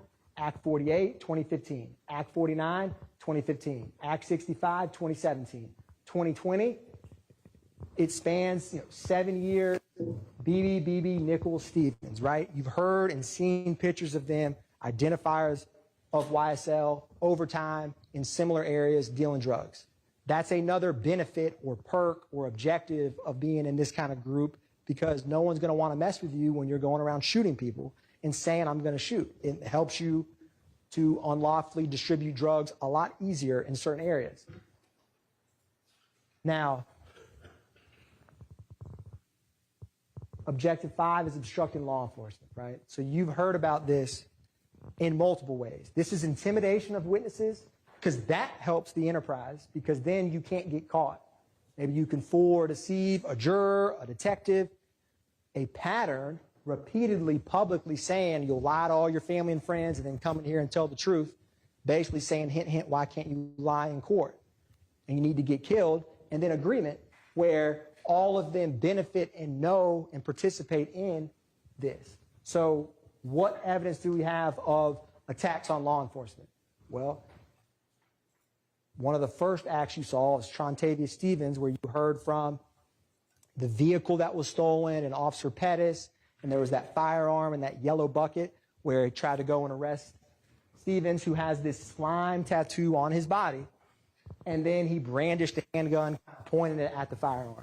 Intimidation. Now, that officer was undercover, right? But he's trying to stop him and apprehend him, and he's just basically, I'm above the law, right? The same message that Shannon Stillwell is saying in present day. They don't think they could be held accountable. Police can't stop me. Now, we've talked about the armed robbery of Derek Dotson, but this also proves this objective, and I'll show you why. That's former and present. That's the... DK, little nigga DK shot at 12, nigga. Yeah, he said it. For no reason, boy. For no reason. He's shooting for no reason, though. He's shooting at 12, the police, for no reason. Shooting at y'all. Yeah, that nigga just stopped. Boy, for no reason, Carter. That's Adrian Bean's words, right? And then he got it on him. And he got the screen up on him. Bloody DK. Bloody DK, and I got the strap on me, and he throws up Rock Crew at the time. And he's just shooting at 12 for no reason. Another attack on law enforcement. That, again, you don't want to get caught. You just tried to rob Derek Dotson, so you don't want to get apprehended by the police. Officer Rogers. You're going to hear what people say before and after some of this and their viewpoint on law enforcement. Down, I'm better take her down. Nigga, hey, that shine shit. Hey, YSL shit. Hey, kill it 12 shit. Hey, fuck a jail shit. Hey, drink it at the bitch. This is that killing 12 shit, and that's Christian Eppinger in the Cleveland Avenue area shooting Officer Rogers. That's not just words. That's a mentality of, again, slimes are above the law, and it's a public message of that. I can't think of a more clear, raw example of that than this. Don't just believe what they say, believe what they do. And he's just trying to arrest him for a warrant. And what does Rodelius Ryan say after this happens? If you look at his TV screen, you're going to see Officer Rogers' photo pop up. And this is the message he has for his fellow YSL gang member after he just tried to attempt to murder Officer Rogers for doing his job. Yeah, man, free my nigga Big Brish, man. Here's Officer Rogers. Yeah, man, live chain gang. Fuck that boy. Fuck that boy. Spank that baby. Yeah, man. Free my nigga Big Brish, man. Fuck the DA. And we catching the bun on this shit. Yeah, we about to catch that bun. Fuck nigga, we coming to get you. You know what it is. Yes, sir. That's in the hood right here, gang. Free the gang. That's in the hood. Yeah, YSL shit. YSL shit. Yeah. Just like the song said, Slack YSL shit, killing 12 shit. This is Ryan bragging and boasting about his fellow gang member trying to shoot Officer Ross. And then he says slap, right? This shows you how they view the enterprise. Yeah, man. Free my nigga Big Rich, man. By the way, the gang way. Big Rich was the big head, man. They gave my nigga a bun today, man. Smell me. Over at Act 180. This nigga lie to your kids. You know, so Ryan's words there are kind of telling, right? Because he views what Eppinger did on the one hand by himself as a collective, we, us, he's with me, and he's saying YSL and SLAT because it boosts your street cred. Quite frankly, it boosts your street cred to shoot at the police. And that furthers your gang because you get more of a reputation. And that's what you've heard from the gang detectives and seen why Ryan would have this positive reaction and collective us to Eppinger doing that. It wasn't just Eppinger alone. It's a we, it's a us. And any overt act done to further the conspiracy is held against everyone, to include these defendants. Because when you knowingly and willfully join a criminal enterprise, you got to buy the good, bad, and the ugly. Now, we've talked about intimidating witnesses. I started with that video of Jeffrey Williams. What's Antonio Sledge's position on You lie to your kids, you lie to your mama, but you get in the courtroom and in the investigation room and tell them punk-ass people the God-honest motherfucking truth.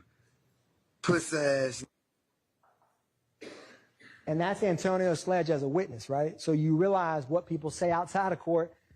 Think about that Antonio Sledge and that. And it, how people are in the witness stand, right, is quite different. But you don't want to get caught. You don't want people to come in here and tell them. It's as clear as that. Miss Bennett, Antonio Sumlin, Quindarius Zachary, Walter Murphy, Kenneth Copeland, about to be Adrian Bean up here, Wooney Lee. You saw their reactions, the awkward pauses, the kind of contemplation of, man, what am I going to say here? Or some bad piece of wiretap or jail call that gets played that doesn't sound good. Trontavia Stevens and Adrian Bean.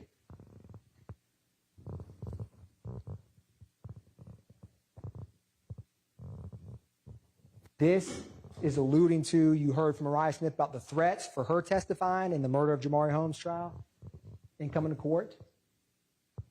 And this is a brain and a rat emoji. She got threats for talking to law enforcement. Again, you don't want people to come forward because it helps Rodelius Ryan not get caught. It helps the criminal enterprise stay abreast. That's an overt action furtherance of conspiracy. What's a pattern of racketeering?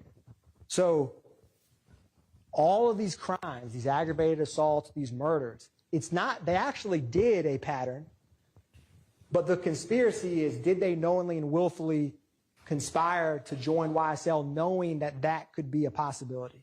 I think it's ludicrous to say otherwise, right? They knew exactly what they signed up for when they tattooed YSL on their body and shot people for YSL. And it can be from anyone. Within 4 years of each other, they're not in it for the long haul. You don't tattoo your face if you're just in something for a couple weeks. It's a permanent thing. And you've seen evidence in present day and evidence in the past that's shown that allegiance. And that's where this agreement, pattern, and enterprise all play together. You have agreement for the enterprise. There's a pattern of racketeering activity, shootings, murders, robberies, that feed and promote the enterprise. That's RICO conspiracy. And it can be by any co-conspirator. But you certainly have overt acts from both of them. What is interrelated? This is key, right? What makes a pattern of racketeering interrelated? Same victims, same accomplices, same or similar intents, results, or methods of commission. With what we've talked about so far, you've seen a repeated pattern. The same opposition group moving together, the same individuals committing it over and over. All of these interrelated. They're not just interrelated. It's like a yarn of, it's like a ball of yarn that's just so intertwined, tight, you can't get out of it. It's like they're all related. And I'm going to show you some examples of that will cut through time and cut through RICO conspirators, and you'll see patterns and connections that can be hard to miss with all of this evidence. So let's focus on some distinguishing characteristics. So What's the best evidence that someone violated conspiracy to violate Rico? Is they actually did it. That's, if you want to figure out if someone wants to conspire to rob a bank and they go rob 20 banks, well, they probably agreed to do that bank robbery. It's as simple as that. So let's look at what they did. Let's look at what they said and look at how it's related. Same victims, same accomplices. So I'm going to show you some examples that are going to mirror together exhibits from different parts of the trial. Actions speak louder than words. They just do. It's like what your grandparents say, or dad or mom, don't do what I say, do what I do. So believe them. Let's see what they do and how they do it and why it's interrelated.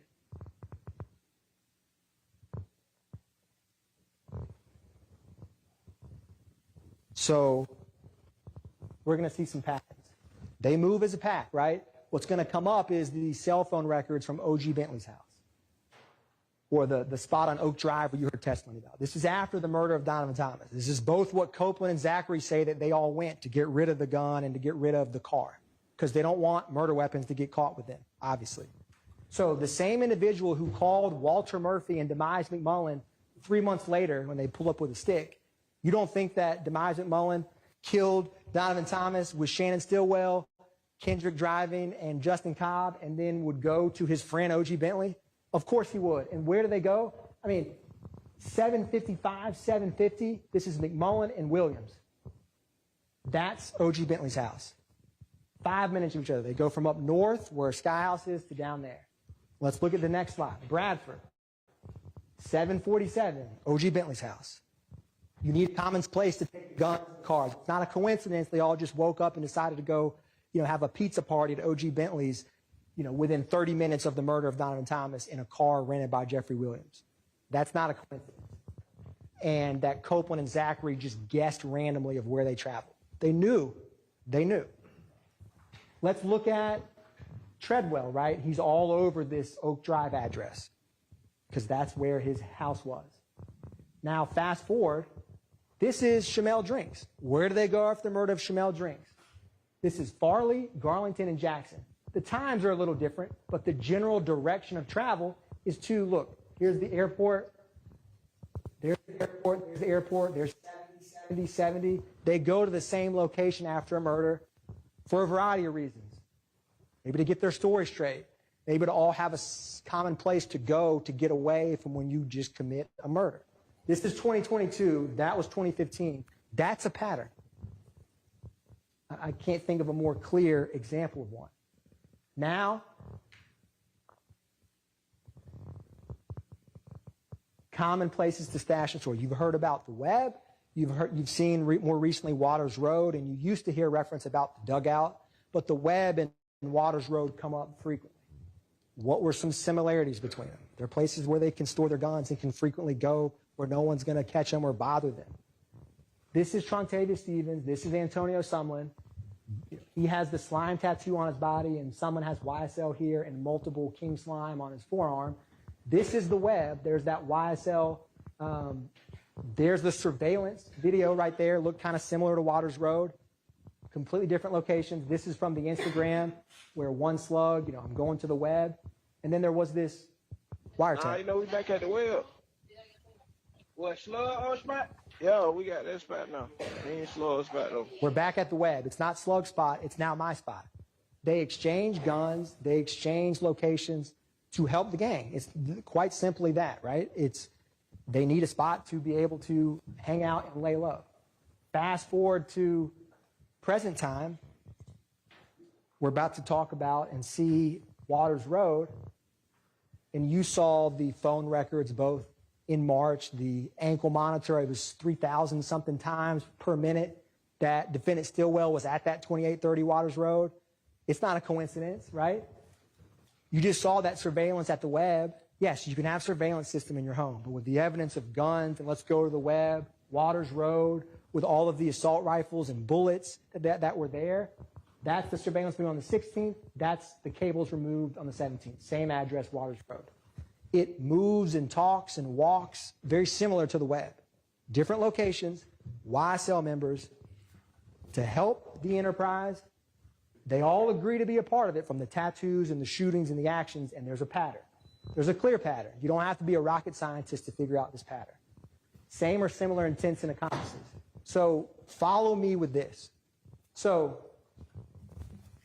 Donovan Thomas, murdered January 10th, 2015, by YSL. YFN Lucci, whose mother's house is shot on the 22nd of January and the 26th of January, 2015. And then, what do they say? What do they do? What are their methods of attacking or harming a rival?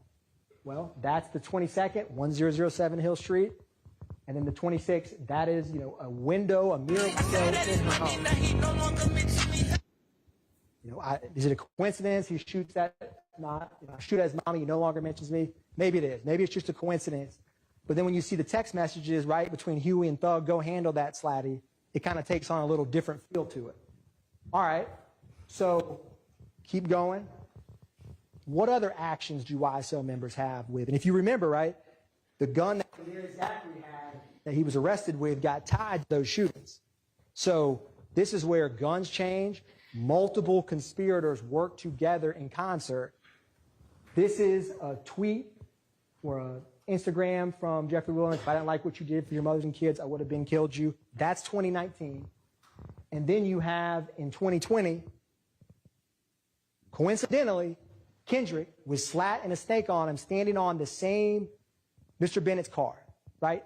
A clear sign of disrespect with a middle finger. And then fast forward, it's not just funny tweets or funny songs or funny cars, right? Let's keep going with this. Same victim, same YSL members throughout all of this.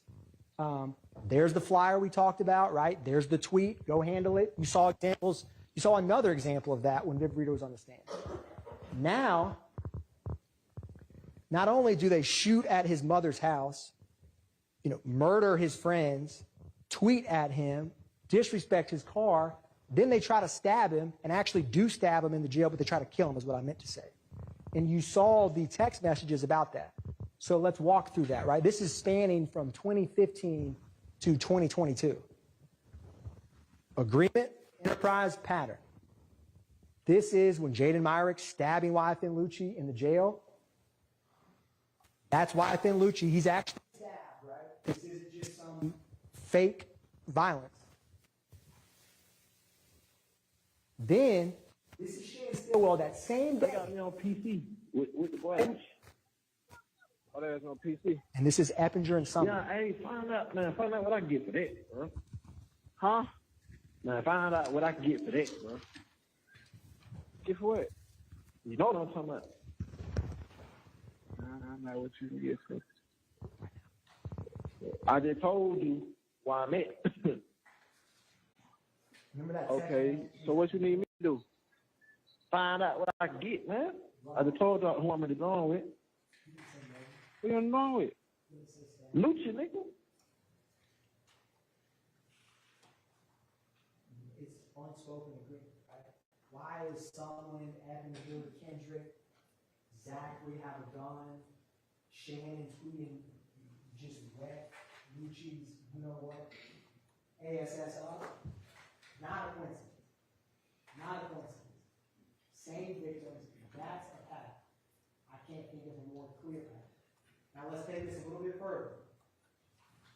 Christian Evans, right? The same one who robbed Terry Hill with a YSL on his face is calling someone who has YSL tattooed permanently on his body and is talking about going to stab Lucci and get permission, right?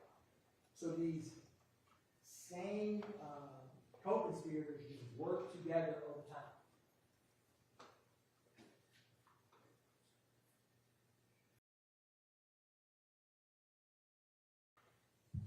It's going to come along. What we're going to show, see, there's some, right? Can't spell slime without me, the biggest. Publicly, full allegiance. Did they knowingly and willfully agree to be part of YSL? What do they say? What do they do, right? It's as simple as that. That is how you can know if evidence shown that. All right. Now, what's the common denominator with Kelvin Watts? This is Zachary and Sledge. There's Kelvin Watts, Shell Kell, and Donovan Thomas, right? You just saw a picture of Donovan Thomas and Mr. Bennett. and you saw the actions that the YSL criminal street gang did and thoughts about him. So here's yet another friend in a public picture with Donald Thomas, Kelvin Watts. What are their viewpoints on him? This is Zachary and Sledge publicly threatening him in 2015. You little strip dip ass niggas. We ain't really going back and forth no nigga. You little bitch ass nigga wanna see me? I'm everywhere. Yeah, fuck you nigga, Cal. Whoever else, nigga. Well, nigga. Pop, pop, pop. Nigga. Whoa. They said I ain't really going back. Mr. Atkins, Mike, My apologies, John. I'll just use a okay.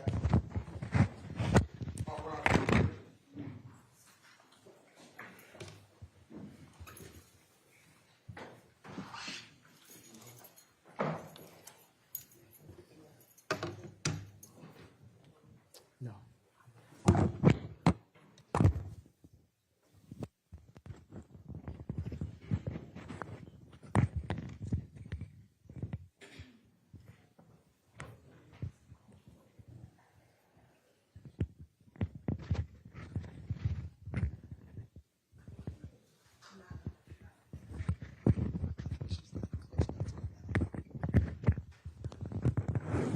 Can you hear me now? Just was too loud. Okay.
Anybody that needs to can go ahead and use the restroom right now too while the jury is out.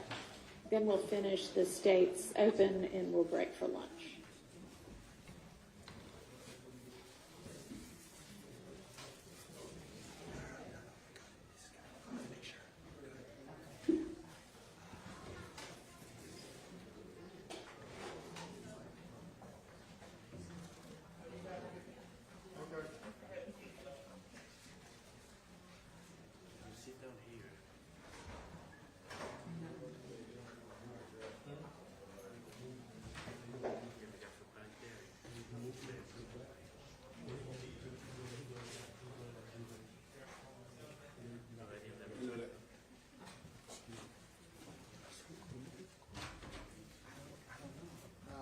I think it's on now. For some reason, it works, but it doesn't pick up my voice. It'll pick it up. Okay. It just went out. Okay. Maybe. Okay. I'm gonna make sure it's off right now.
No, he ain't told me that.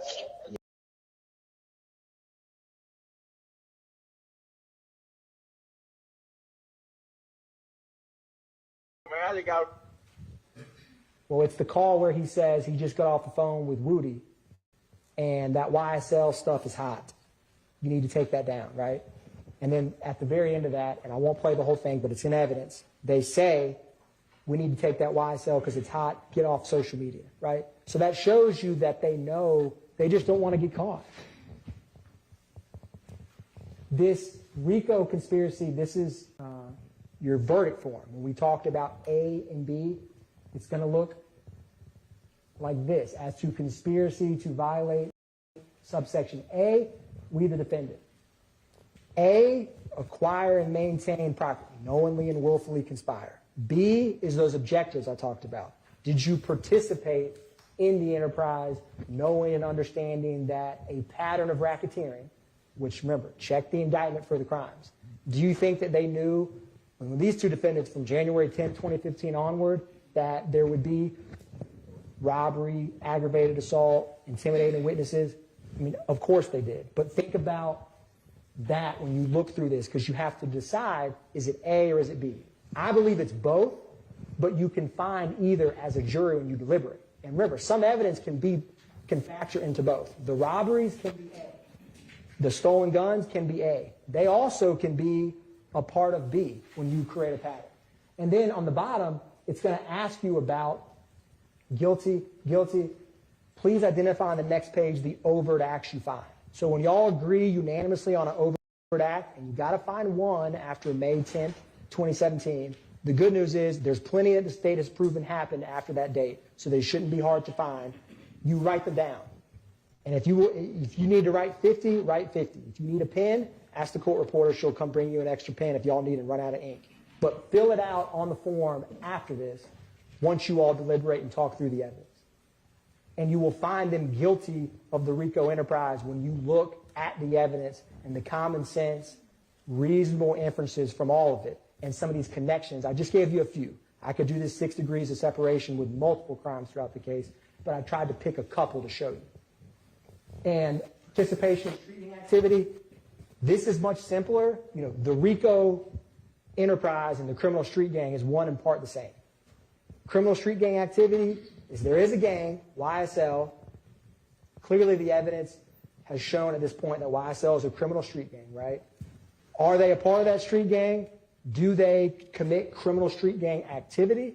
For purposes of this indictment, the judge will instruct you that the street gang charges, the firearm possessed during the drugs for Kendrick and the murder of Shamel Drinks for Shannon Stillwell, both murder and possession of firearm during commission of a felony, which is the drugs, are criminal street gang activity.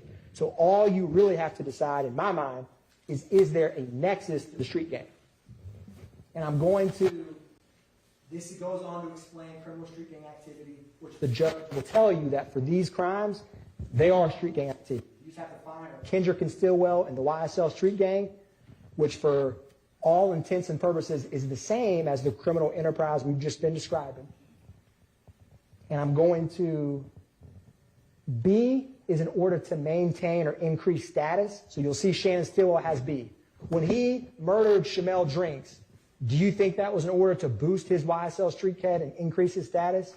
Of course it was. He had no personal disagreement with Shamel Drinks. The only reason to murder him is because you saw all this public posting about get back, revenge, and he has that tweet I had earlier of up the score. That, when Shannon Stillwell committed that murder, it was to further the street gang. There's no other reason that makes any sense. And it would certainly boost his common signs, symbols, and tattoos. I only have a snippet. This is very similar to the first witness belt nap, right? Y'all have heard ample evidence of all these identifiers. You've heard about Slat, Slime, the lizard, the snake, the green, Copeland with the hand sign. Y'all are basically gang experts at this point, probably yourselves, because you've heard a lot about it. But it's important to show you the evidence over time. Tattoos, I've talked a lot about these. I think it's important to, these permanent YSL lifestyle. This is Trontavia Stevens. That's Antonio Sumlin. That's Antonio Sumlin. That's the Diamante Kendrick. Slime Life, YSL. And then you have face tattoos, Javon Fleetwood. Then you have Walter Murphy's going to come up and Christian Eppinger. Public YSL tattoos on their face. Essentially a walking billboard for the enterprise. And if you commit a crime with that on your face, it's to help let people know this is from YSL. Going a little bit further, 3 or more members, clearly there's 3 or more. Rico was 2 or more. Gang, you need at least 3. So you can't have a gang of 2 under the law. It's the same principle. That block is easily checked as an element. This is just pictures of multiple. This is Rodelius Ryan adding all of the slimes. This is Kendrick, Copeland, Zachary, ball up them slimes back in 2014. And that's Trontavia Stevens, again, showing you how they publicly accept and acknowledge the gang, or at least when they're outside of a courtroom. Going further, this is Quindarius Zachary, November 6th, 2014. Well, I'll keep going, but it's the video y'all watch where he says YSLD, big bullets, and he's pointing a gun at a camera. That's just him publicly. And then firearms, right? This criminal street gang is armed constantly. These are some examples of acts where this is Shannon Stillwell with that firearm, Trontavia Stevens with this firearm. Going further, that's Christian Eppinger with a stock of guns. YSL Brish, who said they want smoke, that's Zachary, still don't know any better. YSL Little D. They have these firearms because they use them. They're not sport hunting, they're not collecting them, they're shooting people with them, as you've seen repeatedly. This is Waters Road, the drum magazine, the double magazine where it's taped together. That was the stolen one from the cargo. I'm just showing you examples, and if you think about it, it's quite a lot of guns, either in photographs or physically introduced. Why do they need them? For the enterprise, and for the context of this, the street gang. This is from May 9th, 2022. All of the guns in the home. Again, 2022 and 2015, they all are stopped and have and use firearms. That's the violence. That's the tool for the street gang. More firearms. This is from Rodelius Ryan in the middle with 6 firearms. This is Zachary with an AK, Zachary with an AK. This is Shannon Stillwell with nothing compatible in the trenches but a carbine, right, in 2020, over at Act 115. Over and over and over, they show you we have guns, we use guns, we're not afraid to use it. Believe them. The evidence has shown it. Gang detectives, I'm not going to go through everything. I think you've heard a lot, right? And what they talked about was not fantasy. Gaither and Dennis, when they talked about getting woken up in the middle of the night with all of this 2015, they interviewed Walter Murphy. They interviewed Quindarius Zachary. They interviewed Copeland 6 times. Not an easy task. All of that stuff they did repeatedly. They didn't just, and they all acknowledged. This is Jeffrey Williams. The cops asked them all. They know my business in all the jurisdictions. They all testified about YSL Street Gang, identifiers, identified members. Are they all wrong? Are they all just, Gaither and Dennis are just making up crimes? No. YSL is a criminal street gang as shown by their actions. And Detective Belknap discussed the origins of Rock Crew, how it became YSL. He also mentioned how YSL, the street gang he started hearing about in schools before the record label was formed, and the rivalry between the YSL and Inglewood family. I just simple 2 words, or I guess it's 3. 2015 first wave. This is waves of violence and a tsunami of evidence about a criminal enterprise operating throughout. And the second wave, Rito told you about it. She told you about all these back and forth shootings in 2019 and 2020, and she talked about what was going on in just 1 month, March of 2022. And all of these social media she was clipping by, it seemed like almost the hour, to show this public disrespect. Same group, same victims, same rivalry in YSL and YFN. Nothing has changed except time. That's how you know it's a criminal enterprise actively afloat. May 9th, 2022. So for Kendrick, he's with Duke, Martinez Arnold in 2015 when they're stopped by Trestle Tree. You've seen the photographs of the marijuana and the firearms. He's in Jeffrey Williams' house. This is in May of 2022. him actively having this arm protection, firearms, and being in a house and then running when the police come with 2 other identified, documented street gang members, it furthers the gang's interest to have multiple YSL members together, even in one of their own homes, because as you've seen, they're going to always be armed and have firearms. So all you have to decide, in my opinion, if you meet the other elements, is there a street gang? Is there 2 or more members? Is his possession of the marijuana and firearm, collective construction, which Ms. Hilton will talk to you about, in furtherance of the gang, and I'll argue that it is. Shannon Stillwell's, when you talk about participation in criminal, I made it green to say found. Like I said, I don't need to belabor this much. I think it's quite obvious that Shamel Drinks is a textbook example of a gang murder, where they literally just shoot him because they happen to see him at a gas station. He's a rival, that they're following Kelvin Watts and other postings that are dissing or alluding to the murder of McMiller and Ford, and that's why he kills them. But you don't have a license to just kill who you want because they happen to be in an Instagram post or you think or they are associated with a rival gang. That's to boost his street cred within the gang. And then,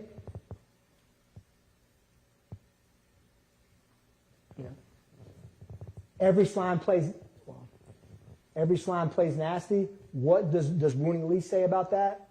Yeah, they can argue that they're just trying to watch the local basketball game on the nightly news. And ESPN got a bomb on me because we blowing niggas down. He's got a gun and says ESPN because we're blowing people down. I mean, I don't know what else to say. This is Kendrick's tattoo. You're going to see this is Miles Farley.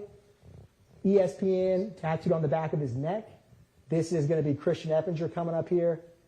Rise and Slime, ESPN, and then I didn't clip it in there, but there's the song that Shannon Stillwell himself made where he literally says, every slime plays nasty. So these are common phrases, identifiers, and by nasty, they mean violence. You've seen it. Going a step further,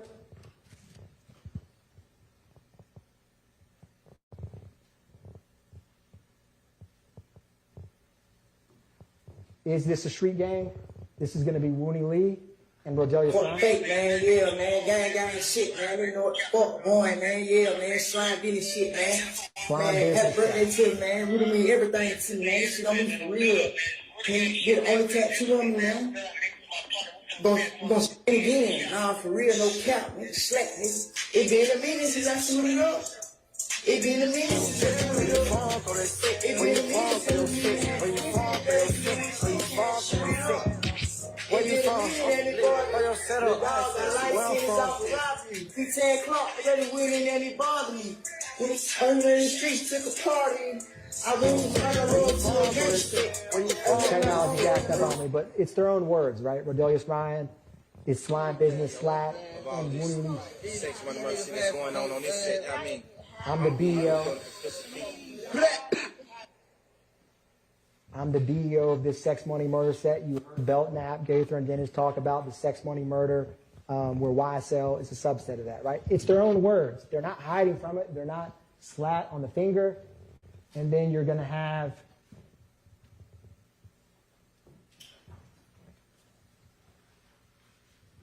again, Miles Farley, when the OGs don't feed, it boosts up the crime rate, right? They're actively telling you what they're doing, which was in Rodelius Ryan's Instagram. You all saw this video. Again, take them at their word. Don't just take mine. Wipe your nose. Wipe your nose. Yeah. Big B. I know this shit. Little baby roll that. Little baby roll that. Little baby rollout. Keep rollout for a small price. Right now the trench of keep pistols. Light you people up. And they do keep pistols, and they do light people up, which means shooting at them. What is YSL about? I said the deception. You have the flash and the fame and the lifestyle, and it's all a joke. And then you have the reality of YSL street gang members exacting violence on members of their own community repeatedly over the years with impunity. The intimidation. I think y'all all know well what we've shown and walked through, the violence publicly about witnesses who come in and testify, the way that people get YSL amnesia, as I call it, when they sit in the witness stand and they can't remember entire years of their life. It's not believable, except there's real fear. and there's real trepidation to coming into a court and testifying. Destruction, I don't have to go on this long. It clearly has their actions and crimes have destroyed pockets of the communities in multiple communities in Fulton County. And death. You've heard about the murders that they've committed repeatedly. It's not just words. In Fulton County, you can get a driver's license, you can get a fishing license, but what you can't do as a criminal RICO enterprise is no one's above the law, and you don't have a license to kill, and you don't have a license to operate for impunity for a decade at citizens in Fulton County. Because it doesn't matter in Fulton County if you're the richest, if you're the poorest, it doesn't matter anything about who you are. You don't deserve to be victimized. And a criminal enterprise has a lot more power and strength. And the crime that they've done, the pattern, the evidence, the agreement that they've had publicly proclaiming it is clear. That this RICO enterprise is very real. It's not just, it's more than just a conspiracy. It's alive and active. They willingly and knowingly agree to it. And they don't think that anyone will hold them accountable. But as you, as reasonable, fair-minded jurors, when you deliberate and walk through the evidence and you compare the evidence with the law from the judge, there's no conclusion but guilty on count 1 RICO. And I argue it's both subsection A and B, but that's for y'all to decide. And these crimes charged, the criminal street gang and RICO, I ask you guilty on all those counts. Ms. Hilton will talk to you after the defense, and we'll talk to you about why the defendants are guilty of the charged murders of Donovan Thomas and Chanel Drinks. Thank you. All right, we're going to take our lunch break at this point. And let's take until 12:30.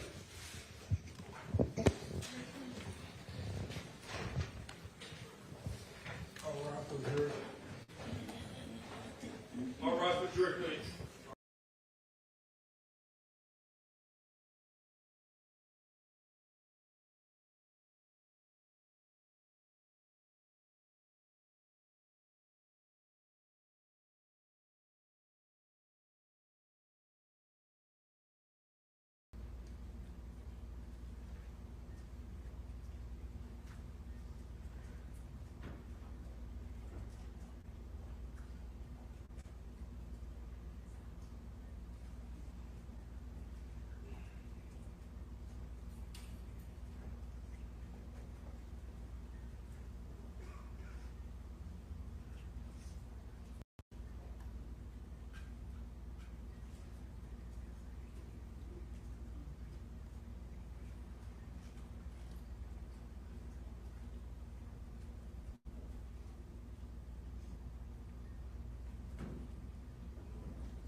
Yes, Your Honor. Yes, Your Honor, and also the Honorable Jim Cox as well, Your Honor. All right, how are you? Thank you. Now, Commonwealth is represented this morning by Mr. John Brown. Jackie Steele, Your Honor. Jackie Steele. And your co-counsel in this case Is Miss Ramsey is Dowling? assigned to the Attorney General's office. That is correct. And that's Ramsey Dowling, and she is in trial elsewhere. She is, I believe, in Green County, Your Honor. Correct. Yes, ma'am. Right, we are here this morning for arraignment purposes.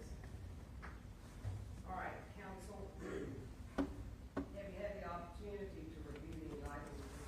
We have, Your Honor, we've taken a look at the indictment, we got an electronic copy, I believe, on Friday. Yes. Do you desire to waive any of the, We'll waive a formal reading and enter a not guilty plea at this time, Judge. and you're satisfied that Mr. Steins is aware of his rights? Yes, and Your the Honor. nature and substance of this murder trial? Absolutely, Your Honor. Yes. Judge, I'm sorry, I don't mean to interrupt the court. We filed a notice to preserve all evidence, and I have no doubt that Ms.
Steele, will do that.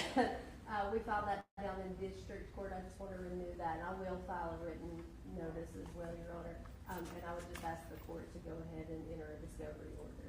No objection to the preservation, Your Honor. All right.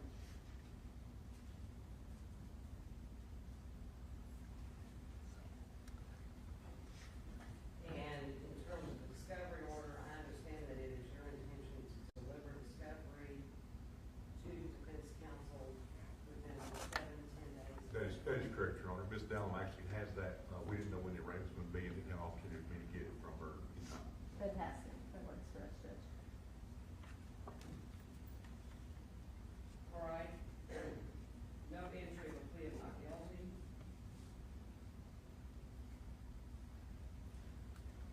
You will note, counsel, my original intention in this case was to review bond for purposes of issuing the warrant of arrest. Yes, Your Honor. And in this case, I went ahead and set a no bond. Yes, Your Honor. Consistent with the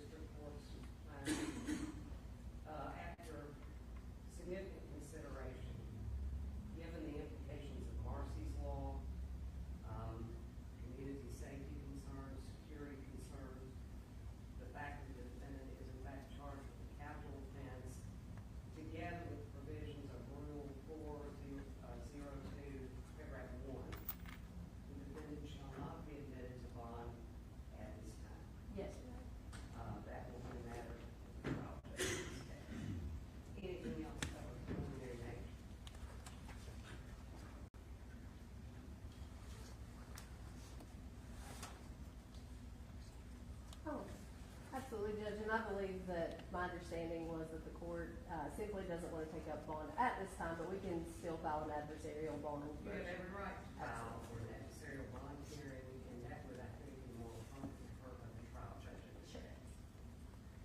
Anything else at this time?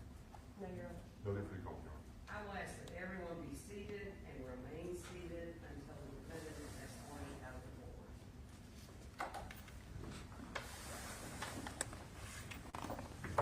Sir, may we be excused for the court room? It's my understanding this go directly to the Sure. facility, so the answer is no, but Yes, Your Honor.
Court is adjourned.